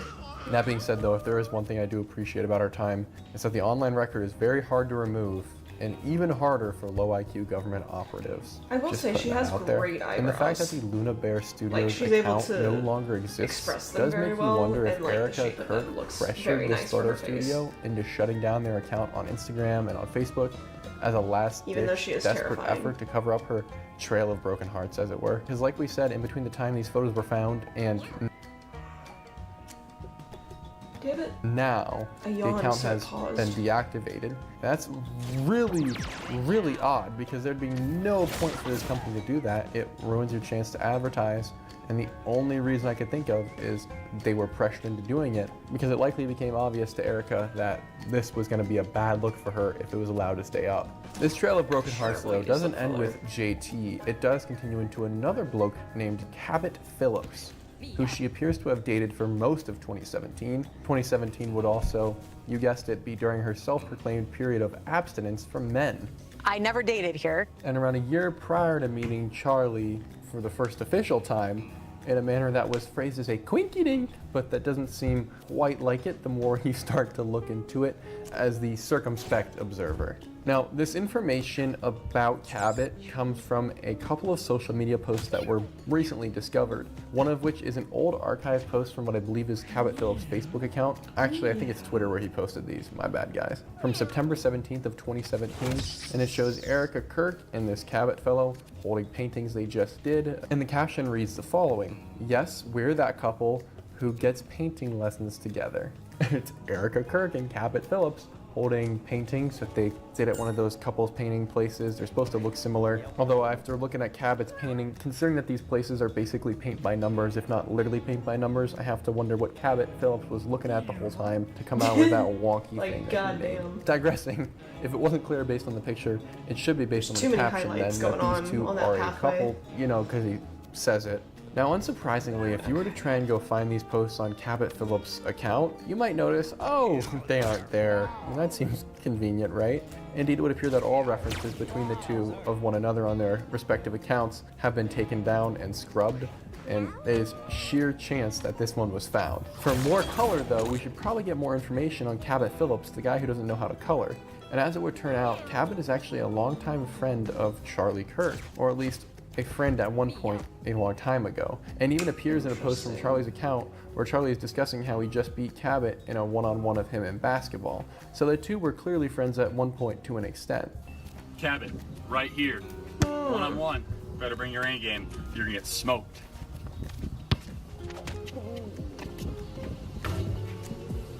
And there's even this little interview where Cabot discusses this photo, this very photo we're talking about right now, and man crushes all over Charlie in what it kind of seems like a fake and disingenuous manner to me, and I'm just gonna play it for you guys. We talk about I would be so how embarrassed strong to he have was. someone doing favors for me. Maybe this and is that not of interest to causes people. them to like.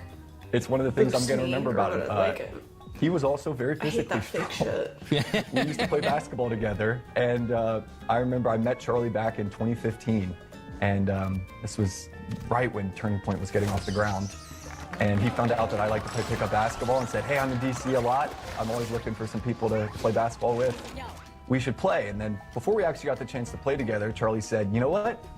We should do a one-on-one basketball game. But excuse my manners, I should have formally introduced you to Mr. Phillips here. At that point, Cabot was kind of a free agent floating between different positions. But today, Cabot Phillips actually works for the Daily Wire. He's a senior editor there for an show, that being the Morning Wire. More prominently though, and more recently, Cabot Phillips has been slated to do a speaking conference and lecture series on the critical topic of how to lead like Charlie. That might actually be the title, but don't quote me on that. And that should strike everyone as weird, but I'll so point out excited to why. play You with the have layout a guy more. who It's gonna be previously a lot of dated fun. the wife of the fellow who was assassinated. This wife is now in, for some unknown reason, is now in charge of Tapusa, and that wife, being Erica, now that she's in charge, I think it's safe to assume that herself and some close colleagues and friends are the ones who chose the former buddy of Charlie and beau of Erica's to now give a speaking tour on how to lead like Charlie. In a less confusing way,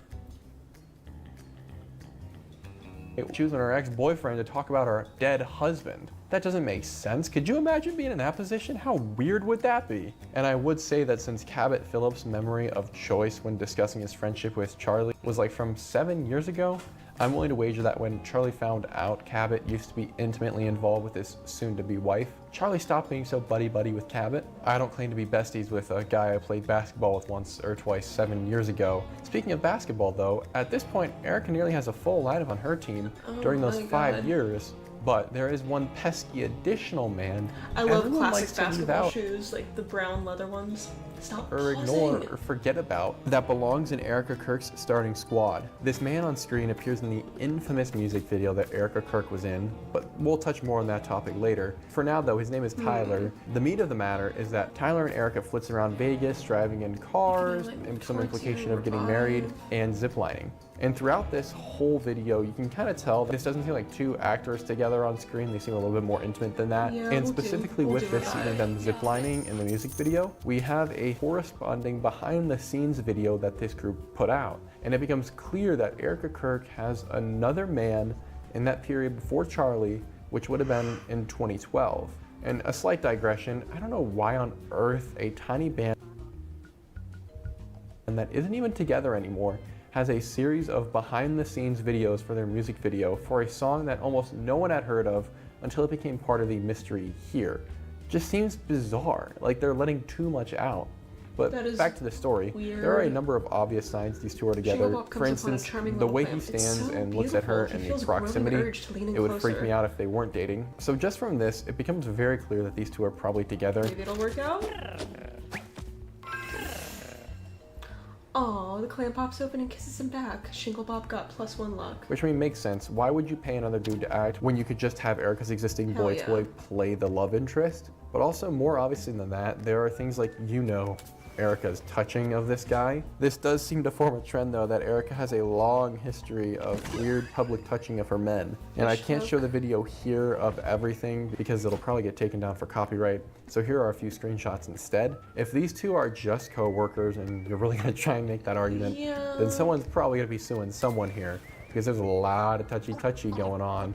But obviously, they are more than that, and I wouldn't be going into this point if they weren't. And I know this because we get the romantic relationship confirmed when Tyler, Big Ty, the Ty man, the Tyster, says the following line that reveals likely to the regret of Erica Kirk far too much for our sake to deny the very obvious that's going on here. And I'll play the clip for you a couple of times just to make sure you hear it for yourself. All right, baby, ready? You have to go. Right when he goes. All right, baby, ready? All right, baby, ready? Yes, that's right. baby being the universal term, at least in the West, for the one for whom you are intimate with. And there we have it, Erica's fourth man, if we are including the guy from the Summer House episode. And so the facade Erica Kirk is so desperately striving to preserve and present comes tumbling down. Because of her own deplorable actions, she is so obviously and logic-defyingly not the pure, virtuous Christian woman she pretends to be. And boy, like I said, does that irk me, because she is being proffered as this ideal Christian woman, and even mother figure for America, which is creepy and weird, when she's actually just mocking the faith and the very idea of the woman she claims to be, setting a bad example for millions of young women who do want to live in a genuinely, biblically feminine manner. And so Erica, I would like to suggest you just take the fake veil from this crappy music video and go home, man. But I doubt that's going to happen. So now another question is going to arise from Erica's lies, and that being if she's going to lie about something she didn't have to, as in create all these fake stories about her past and try and create this fake persona, then what else is she hiding? Because I say that it would have been easier and more believable if she had just said, yeah, I used to be this kind of girl that I'm not now, and I know it's not the life to live, so I'm telling you to live this one. But no, she went and she tried to sell the whole thing, and now we have to call her out and have these weird conversations, and it's put me in the awkward position of being that guy who's gonna have to do the following. So basically, my question boils down to, what else is she hiding on the internet? And with that in mind, I think the next most logical place to go to are her otherworldly, strange Instagram posts. And I'm not going to dwell here because most of them boil down to, wow, you wore that? That's insane. Once again, that is not the behavior of a Christian woman, and yet she's pretending to be one. Since these images are so bad, I'm trying to keep this in the, lighthearted humor way. I know, ooh, no, how dare he say the thing we're all thinking? Oh, let's pretend to be mad at him. The Bible has numerous passages about how women should dress, and Erica, claiming to be a Christian, should know about and be following these passages, and holding herself to that standard, which as a Christian, we're supposed to hold each other to. But she fails horribly in this regard, and most importantly, unrepentantly so. Like I said, if she had apologized for the way she used to be and was like, man, that isn't me anymore, I'd be okay. Take for instance this photo, which is about as revealing as the plastic wrapper on a bag of cheeseburger buns. Okay, another follow-up from me. Sorry guys.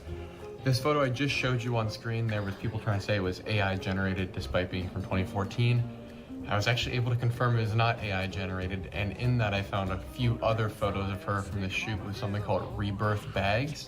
That's what I believe the name of the company is. There's a couple of other photos. I cannot find the original repository, but I found a few. It is a really, really bad look. I'm not gonna lie, I'm gonna have to blur these out as well.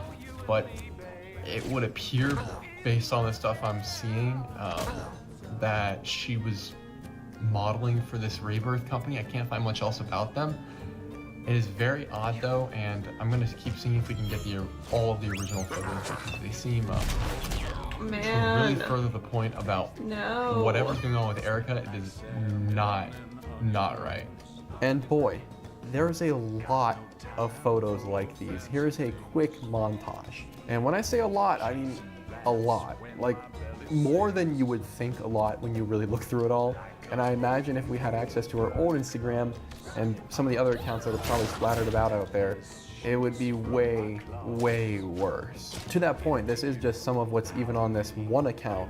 There's plenty of them, and most of them are low-hanging fruit, so I'm not even gonna go there. It's because the same point applies. Unfortunately though, I feel like that there's going to be people out there who are going to defend this sort of behavior who normally would think it's wrong and would never do it themselves, or for instance let their daughters practice it. But since it's Erica Kirk, they're gonna defend it with some sort of mental gymnastics. So now to dispel any doubts in any mental gymnastics and contortions, and I'm gonna overpower any last mental reservation you, specifically the doubter, have left about this chick and who she actually is. And so I show you what is probably the most wild post she could have made outside of her just wearing her birthday suit, and that is the following.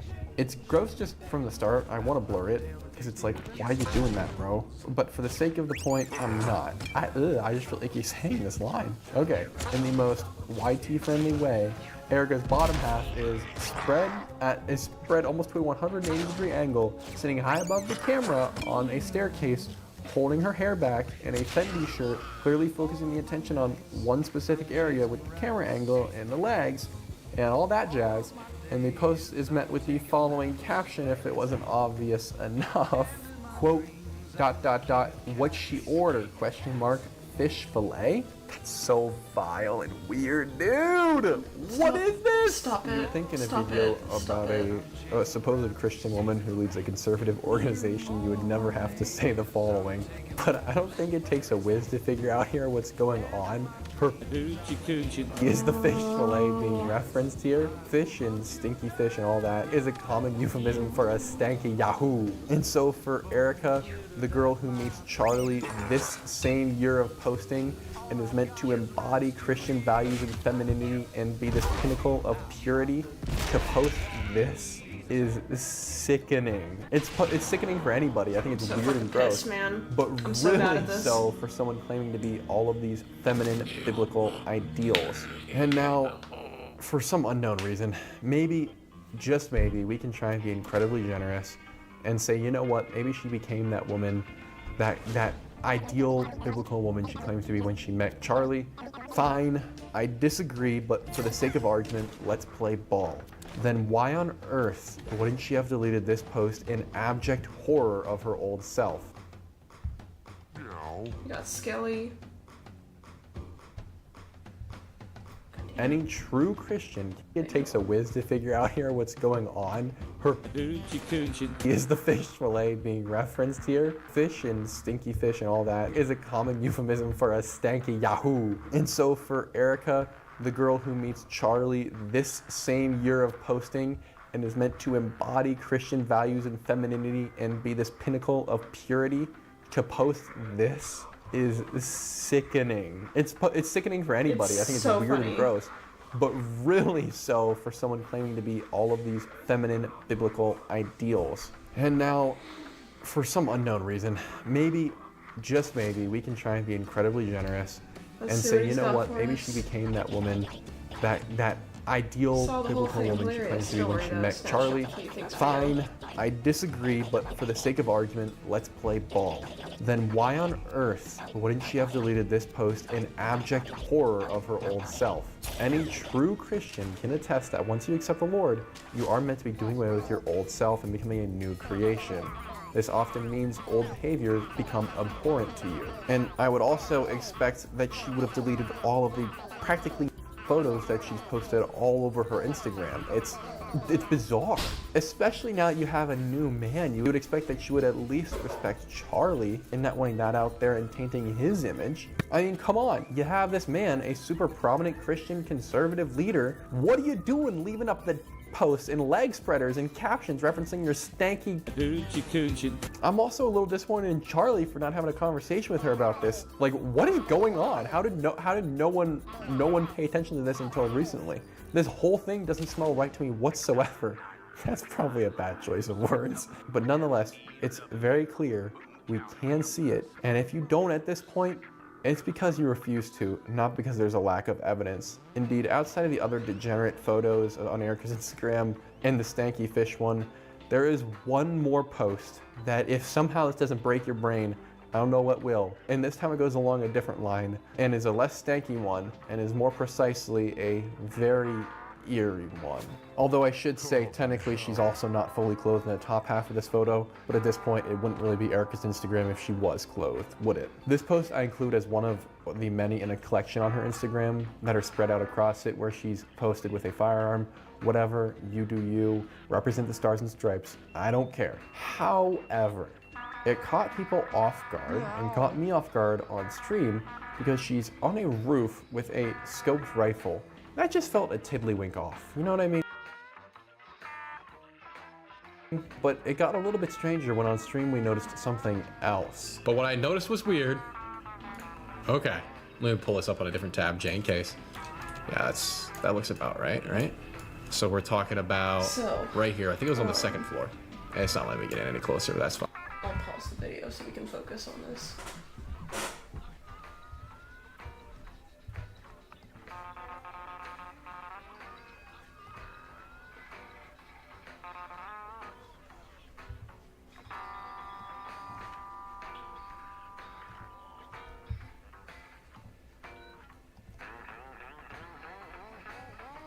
Oh, this one.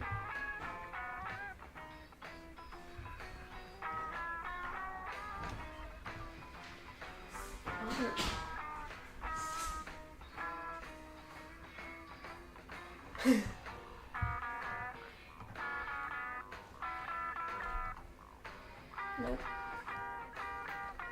Oh my fucking god, bitch.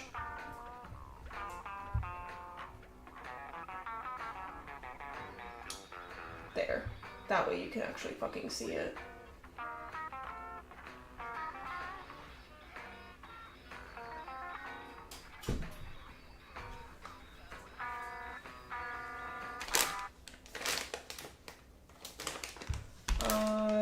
No.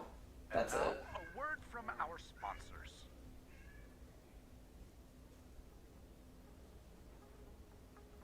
Come on down to Storm Chasers. It's just these options. Newest, wildest, hottest, wettest night spot.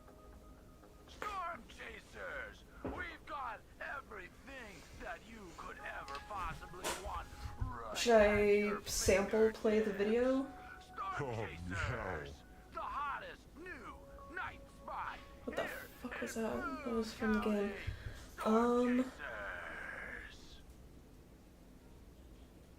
This next one's called Black Pussy, and boy, do I love saying that out loud on the radio and not getting fired. Black Pussy. The song is called Black Pussy. Properties.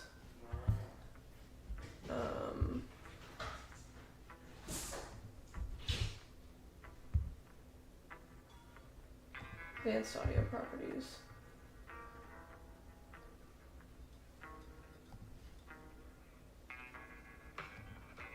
Child of night, magic eyes swirling round and there. Dreamy glides linking Hang on. Fucking. Give me 1 second.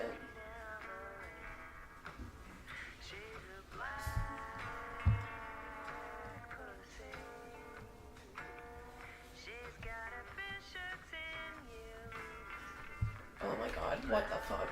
No, not that. I'm trying to show the very fucking bottom. Look at this. There. And then there's my options.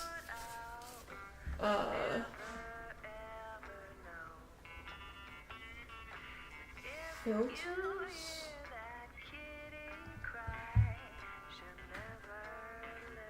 Free band, equalizer.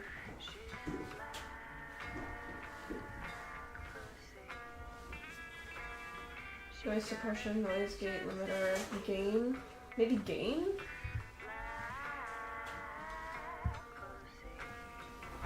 Oh, here we go. Yes. How is this?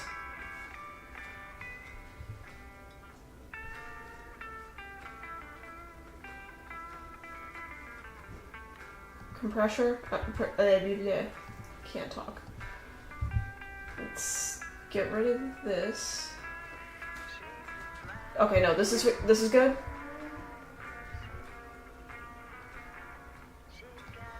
Yay! Oh my god. Okay, turning that down a tiny bit, just in case I get loud. But this is me talking loud.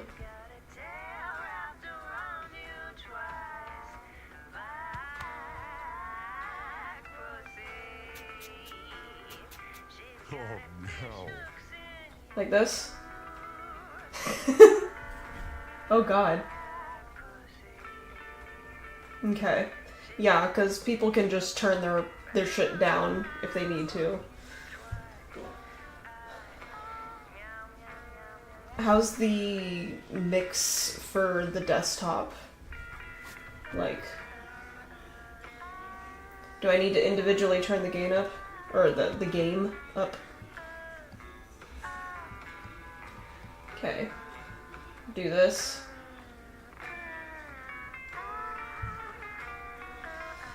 Alright.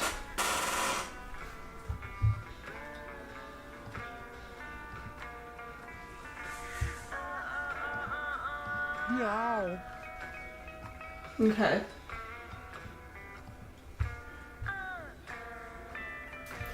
And then I can go to the settings here.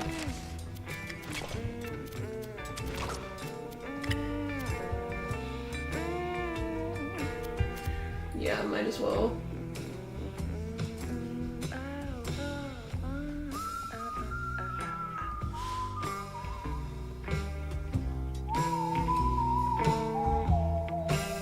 We'll keep it at that because it's definitely gonna get.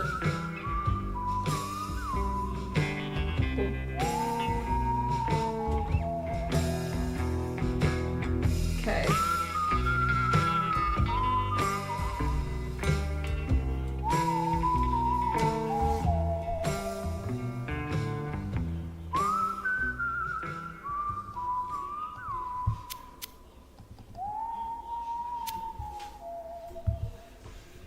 How's the... Fine. That's fine. You don't need to let me get any closer. If you were to perchance scroll in, if it's gonna let... Alright, don't let me, that's fine. But if you start looking, you start noticing that the background of the roof she's on looks very similar to the background in that photo of her with the gun, which she would be overlooking then when Charlie was shot. Now that's oddly familiar, isn't it? A little too familiar, perhaps. I'll spell it out, though. Far too close looking to the exact position of the Kirk assailant, whoever that actually was, on the fateful day of September the 9th. I mean, the odds that she's taken a picture on a roof with a firearm with an optic like that, the roof which happens to match very nearly the same one at UVU, and a background that also looks very similarly to what that angle of the shooter's position at UVU would have looked like, including the mountains in the background. Yeah. Not exactly a great look. However, while on the note of scandalous internet uploads, Found in that photo of her with the gun, which she would be overlooking then when Charlie was shot. now that's oddly familiar. It caught me off guard on stream because she's on a roof with a scoped rifle. Okay. I just felt a tiddlywink off. You know what I mean? But it got a little bit stranger when on stream we noticed something else. But what I noticed was weird. Okay. Okay.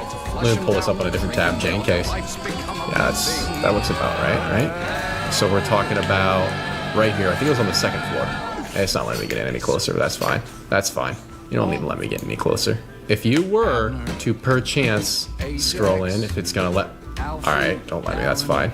But if you start looking, you start noticing that the background of the roof she's on looks very similar to the background in that photo of her with the gun, which she would be overlooking then when Charlie was shot. Now that's oddly familiar, isn't it? A little too familiar, Yeah. perhaps. I'll spell it out, though. Far too close looking to the exact position of the Kirk It's assailant, fucking whoever that crazy. actually was, on the fateful day of September the 9th. I mean, the odds that she's taken a picture on a roof with a firearm with an optic like that, the roof which happens to match very nearly the same at UVU, and a background that also looks very similarly to what that angle of the shooter's position at UVU would have looked like, including the mountains in the background. Yeah, it's not exactly a great look. However, while on the note of scandalous internet uploads, I think we should point out a YouTube video I found. I don't know if anyone else has really seen it. And it's supposed to be a quote-unquote workout video that Erica Kirk posted to her Erica Franceby account. That being said, it doesn't leave much to the imagination, and I mean that very, very literally. Her cheeks are in it frequently. Literally within the first 2 seconds of the video, there's a direct shot of her buns, and I'm pretty sure I'm going to have to blur that out because I don't want anyone else seeing that. I think it's gross already. But if you are curious, you can find the video yourself. And if you do find it yourself, you might notice that if you hovered over the scroll bar on YouTube, they have that nifty feature that allows you to show the highest playback moments, which means the parts that people rewatch the most. And when you check what the most rewatched point is for this video, it's by far, when the news commentator is discussing her strutting in a bikini on national TV, not a Christian thing to do, by the way. And the camera angle for this moment, which I presume Erica helped angle, has an upshot directly at the area in skin-tight clothing, which she has inferred from previous posts has an aroma akin to a fish fillet. I also stumbled upon, purely by accident, a rather immodestly dressed photo shoot Erica partook in with another female, where they are holding that drink or alcoholic beverages. Again, though, I'm going to reiterate that Erica is supposedly not a drinker. She just drinks in videos, as we've seen, and you know, she's now being photographed modeling for an alcohol brand, like every non-drinker does. But to go beyond that, if you look at who the photographer of these photos is, you might learn that it's a chick that takes photos of females that are, in my mind, and I think just about everybody's, just porn. And to me, it would appear that Erica Kirk and this photographer are competing with each other for who can have the most scandalous photos on their pages. Obviously, I'm being sarcastic, but it really really is that bad. And as it would turn out, I researched who this photographer was because I was like, who is it that Erica is working with? This seems really weird. Like, she could have chosen not to do this, but she chose to do this. And I found that this photographer has a company where she literally just takes like, that's what she does. She takes sometimes completely photos of females in what are called boudoir shoots. And I'm going to read the following description. It's as pretentious and annoying as you might anticipate. Boudoir portraiture is much like an art form, much like paintings and art sculptures of ancient times. Your beauty deserves timeless preservation. All of history, women have been told what to wear. Now, is that not ironic for Erica? Vanilla boudoir is so ironic. like How boring to me. Also like, ironic. Society has set the standard on what is acceptable and what is not. Boudoir is about who you are deep down and embracing the beauty by taking away all your insecurities and inhibitions. Women come to me feeling nervous but leave empowered and feeling gorgeous. The irony of someone who takes naked photographs of women saying that she's trying to get the inner beauty is wild to me. The description continues to say, boudoir sessions take place at my home studio, outdoors, or at special locations. Gross. Sessions begin, include a pre-shoot photo consultation, wardrobe and styling advice, professional retouching and editing. I'm going to blur out the name because I don't want to promote this. Offers high-quality luxury print products from metal wall art that you can hang in your home or gorgeous albums that you can tuck discreetly in your nightstand. Final images are revealed in person 1 to 2 weeks after your session. Products and images are sold separately. Okay. What you decide to purchase is entirely up to you. Because of this, you're able to purchase exactly what you desire. The amount spent by each client varies greatly. So turn the mic gain Some clients spend just that, but while keep most the spend more microphone and some here spend physically. thousands. This is gross for 1,000 Is that what reasons. you I mean? couldn't even keep my opinion out of it when reading it. But it does seem like we're once again learning that Erica Kirk is keeping a very different company around her than what she professes to. Babby And it's would be honestly a good, downright disgusting. I originally take. recorded a segment where I said I wasn't sure, but I was very confident they're the same person. I was actually able to confirm that they are indeed the same photographer. The one that did these alcohol advertising shoots with Erica Kirk, who's not a drinker supposedly, is also the same one that does those shoots. I was able to confirm this because on the Flickr where I found these photos of Erica Kirk, the photographer lists a website, and it's not the same as the one currently, but it has the same. I'm gonna keep it there for now and just try to talk the phone number at I was able to confirm that they are indeed good the volume. same person. I did try to get in contact with her, but she did not pick up. That being said, we do now have confirmation that Erica Kirk is keeping even further bizarre company. Doesn't match this whole narrative that we've been told about her. Also, kind of a weird look that the photographer takes photos of kids as well that are just really odd, especially in the context of the other stuff she does, but besides the point. Let's get back into That is weird. Much like the Luna Bear I Studios fucking hate when people take like nursery business no longer exists. pictures so or like like when information had the chance like to I've be seen so many leaked, pictures of like I'm guessing like sure that this wouldn't 3-year-old or whatever, and they have animals like little ducks and stuff like that, or it's like let's say like a 2 or a 1-year-old, and they're like holding the duck up. and just shutting down their account on Like Instagram stop or letting Facebook. babies pick up animals for photos. It's really fucked up. Protection to Erica Kirk here.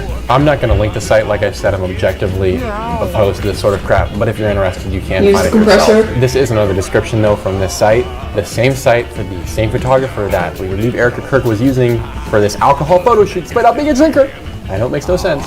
And the description reads the following. It's so egregious, I had to read it to you guys. It says to, quote, inquire on milk baths, couples, on location, and more. What? While others want to include some topless or implied bodysuits, an amazing bra, an unbee set, garter belt, craft t-shirts, booty shorts, just a shirt, stockings, favorite sports jerseys, button-up shirt or suit jacket are just some of the preferred items. Why are you taking photos with this chick?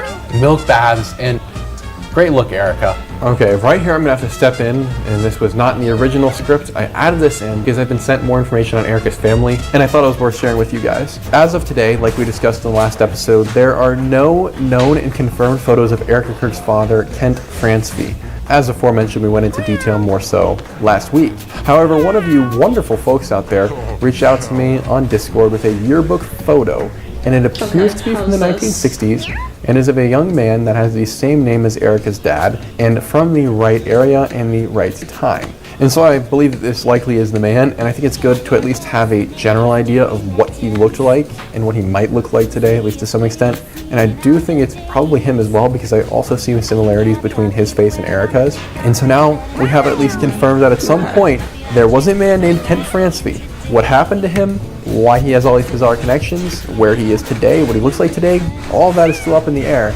But it's good to know that assuming this is him, he was a real guy. Continuing, I have another addition that was not in the original script for this video, because I just decided to give the Erica Kirk search another go, and boy am I glad I did. Because I dove more into Erica Fransby, partially because I received an email from one of y'all who's been filling out this ancestry tree for Erica Kirk, which has been adding even more questions to the story we've been told for sure, so thank you for working on this. But it made me think more about the relatives and other connections she might have. And so when I stumbled upon the fact that Erica is the director and or member of a lot more companies than we initially realized, beyond Proclaim and her other known enterprises, I was very confused because these have literally zero basis in reality or reason to exist from everything we're aware of. They all came from before she met Charlie, and they just don't make any sense at all.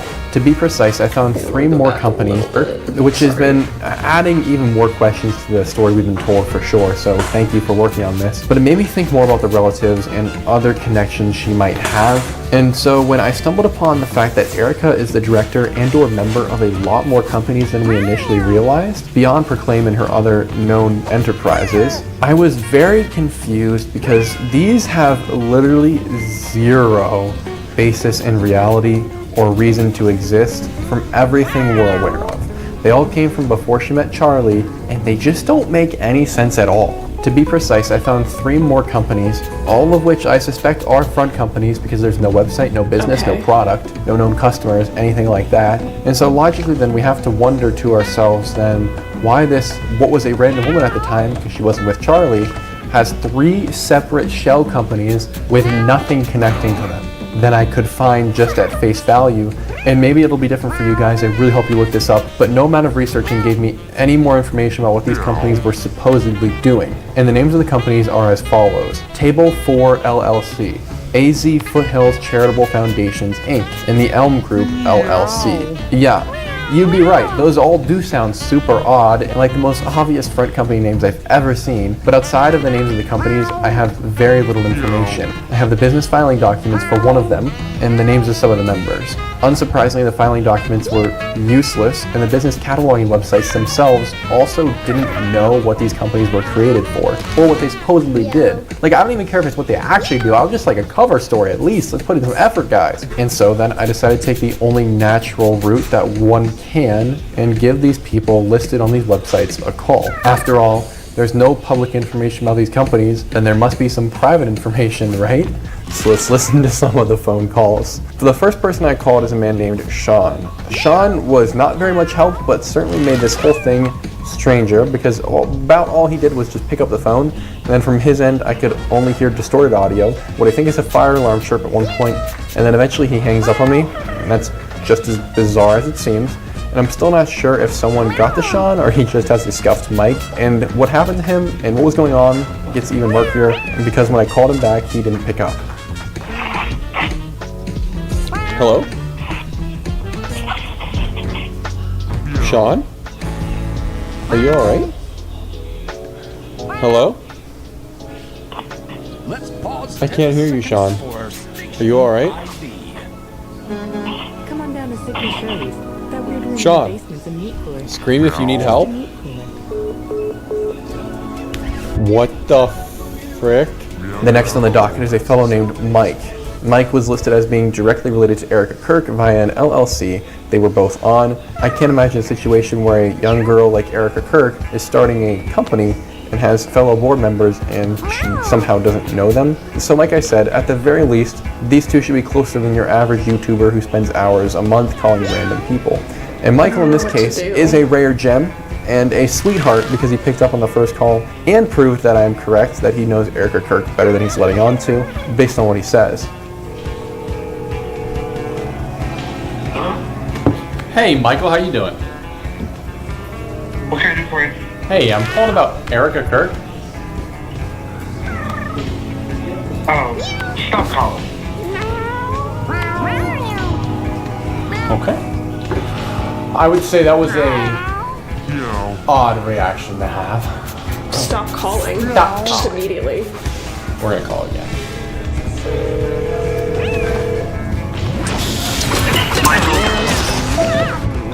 Hey Michael, I think we got cut off. We were talking about the Arizona Foothills Charitable Foundation, LLC, and what exactly that is.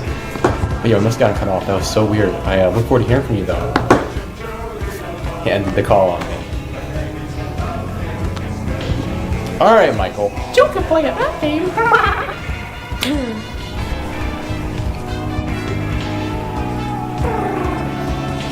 Michael seemed just as surprised as I did that I was bringing this company up to him.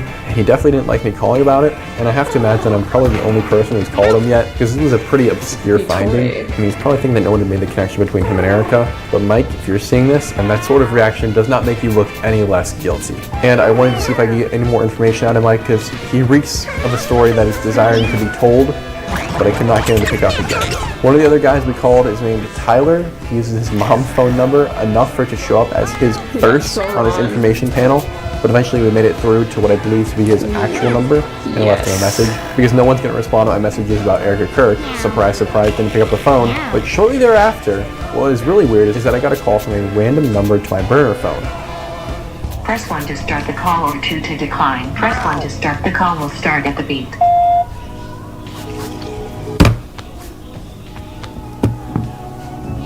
I did not like that. That was him calling me, bro. Spinning next, What? we have Cannibal Kitty. Mothers and fathers. That's who it is. It's his mother. This is filth.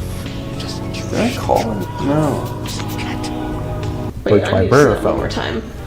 Press 1 to start the call or 2 to decline. This information panel, but eventually we made it through to what I believe to be his actual number, and I left him a message, because no one's going to respond to my messages about Erica Kirk. Surprise, surprise, didn't pick up the phone. But shortly thereafter, what is really weird is that I got a call from a random number to my burner phone.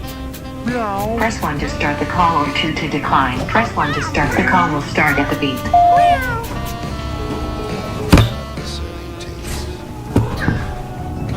I did not like that. That was him calling me, bro. What? That's who it is. It's his mother. Did I call him? No. Who are you?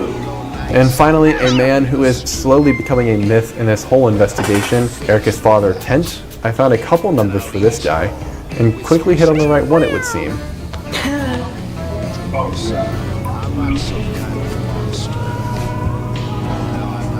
What the frick? What?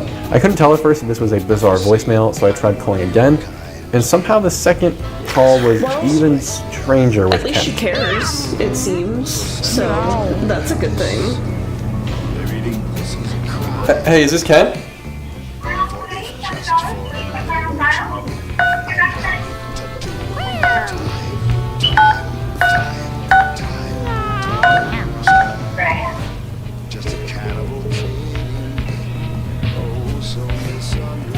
Well, that was odd.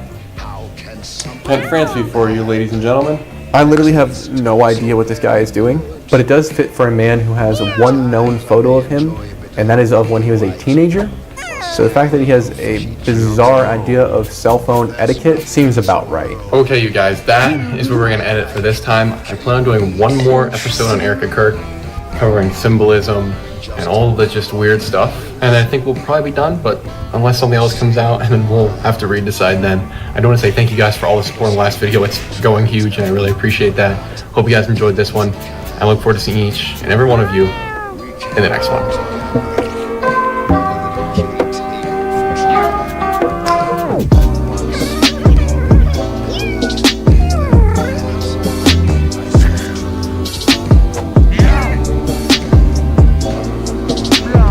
I love when I would talk to my therapist and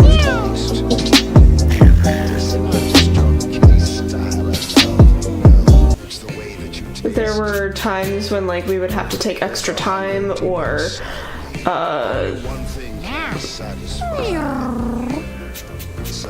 I would talk about something and she wasn't really clear on it, and then I would add a piece of context and she would be like, okay.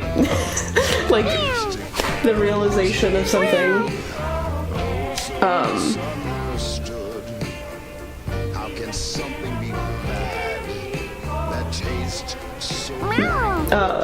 Something really, like, major happened to me, and we already had, like, an extra session planned that day. It wasn't our usual session day, so it was like an extra session that week, and the news that I got about something happened like 10 minutes before we were scheduled to talk, and it was like we were talking about like insurance or something like that, like it was a separate thing, because we were trying to see if I could get some insurance that would work for me, maybe, but so when it was just like, hey, this happened, she was like, okay, so talking about insurance is not important right now, and we're gonna talk about this instead. It was really weird, because it was just like, it was a real weird coincidence that I got to have a session right as I was processing something really, major for me. I still don't know if I want to talk about it, but, yeah.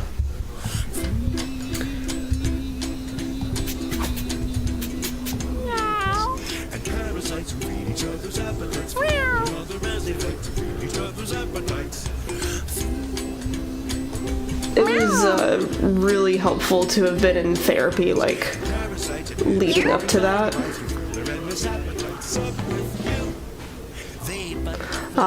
Okay.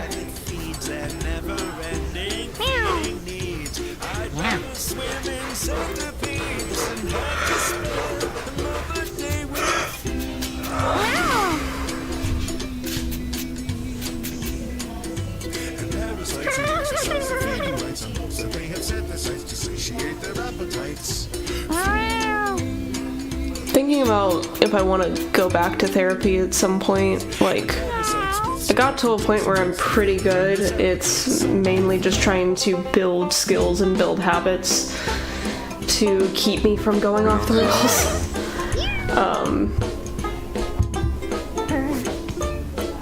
Speaking of, hold on.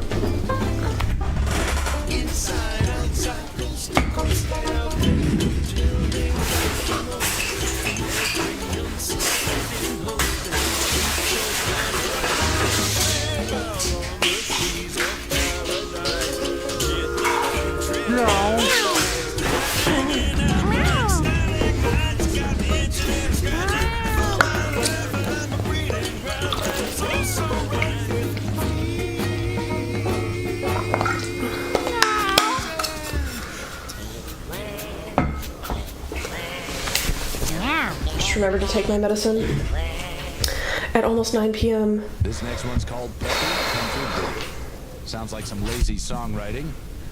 Give it a real title, folks.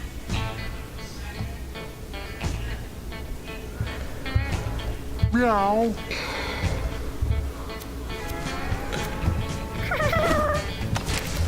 I'm gonna save real quick.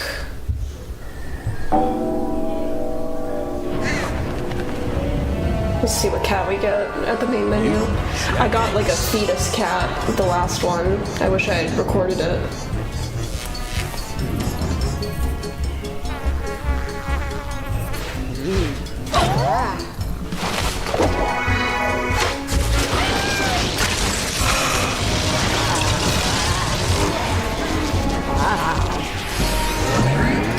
Nice.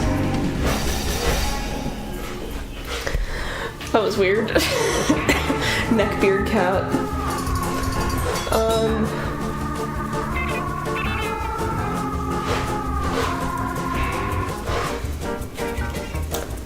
Okay, I think I'm gonna have to switch over to Fancy now.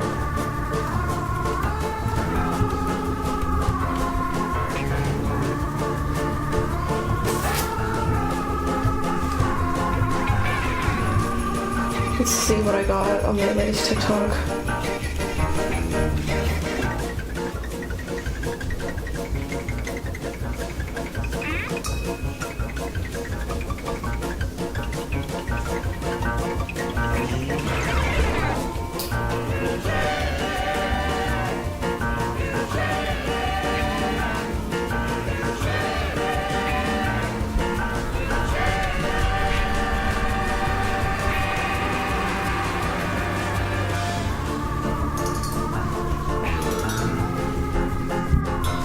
Oh, so in my city, there was like a local news story on some,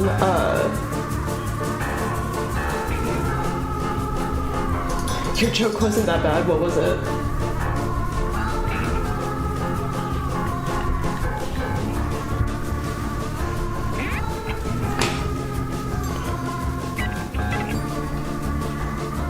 Oh, great. But my city had a news story about a TikTok account that was like creepy fucking voyeur.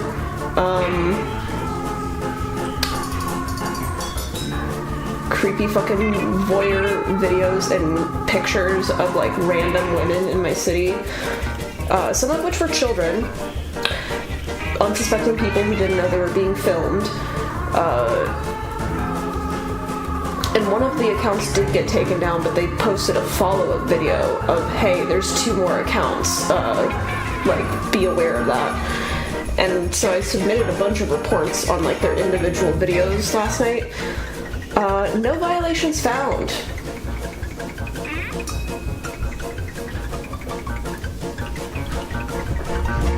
And, like, there is the whole thing that you can film in public. However, I feel like there's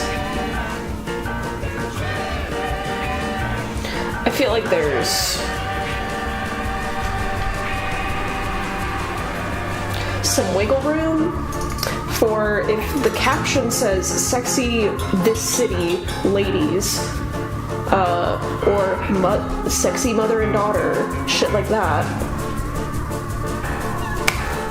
You're telling me there's nothing you can do? Apparently my city's opened up an investigation, is what they've said. I don't know what's gonna come of that, but... Especially because the one that I reported that I looked at was blank Florida, cute 16-year-old Puerto Rican girl at laundromat, 24-hour coin laundromat. Like, you're telling me that doesn't violate guidelines? Anyways, so that's really irritating.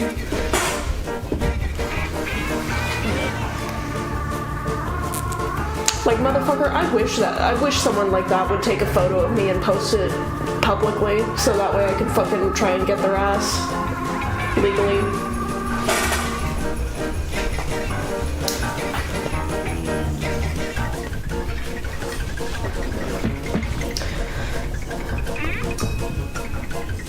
It's so fucked up.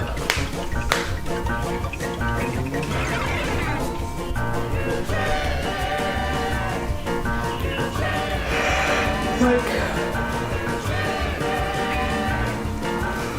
I don't understand.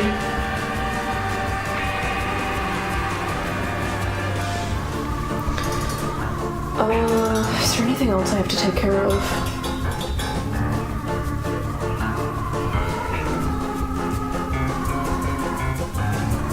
Oh.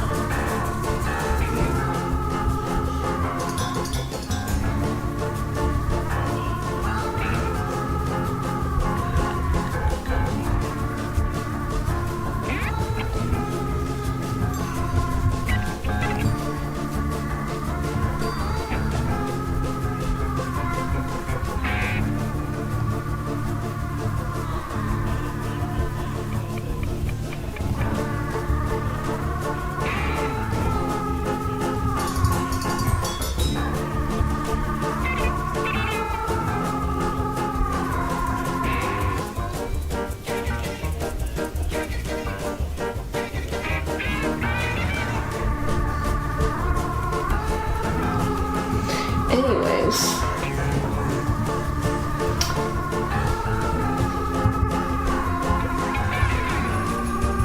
I'm gonna go ahead and switch over to Fansly. I'm actually getting food in a second here, so I should probably hang out for a minute.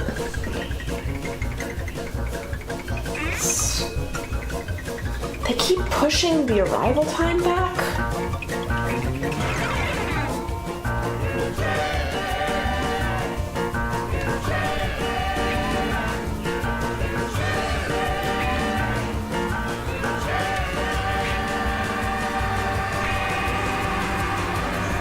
Okay. Alright. I'll be on Fansly in like 25 minutes or so. Thank you again for Pip for the layout and helping me with my audio.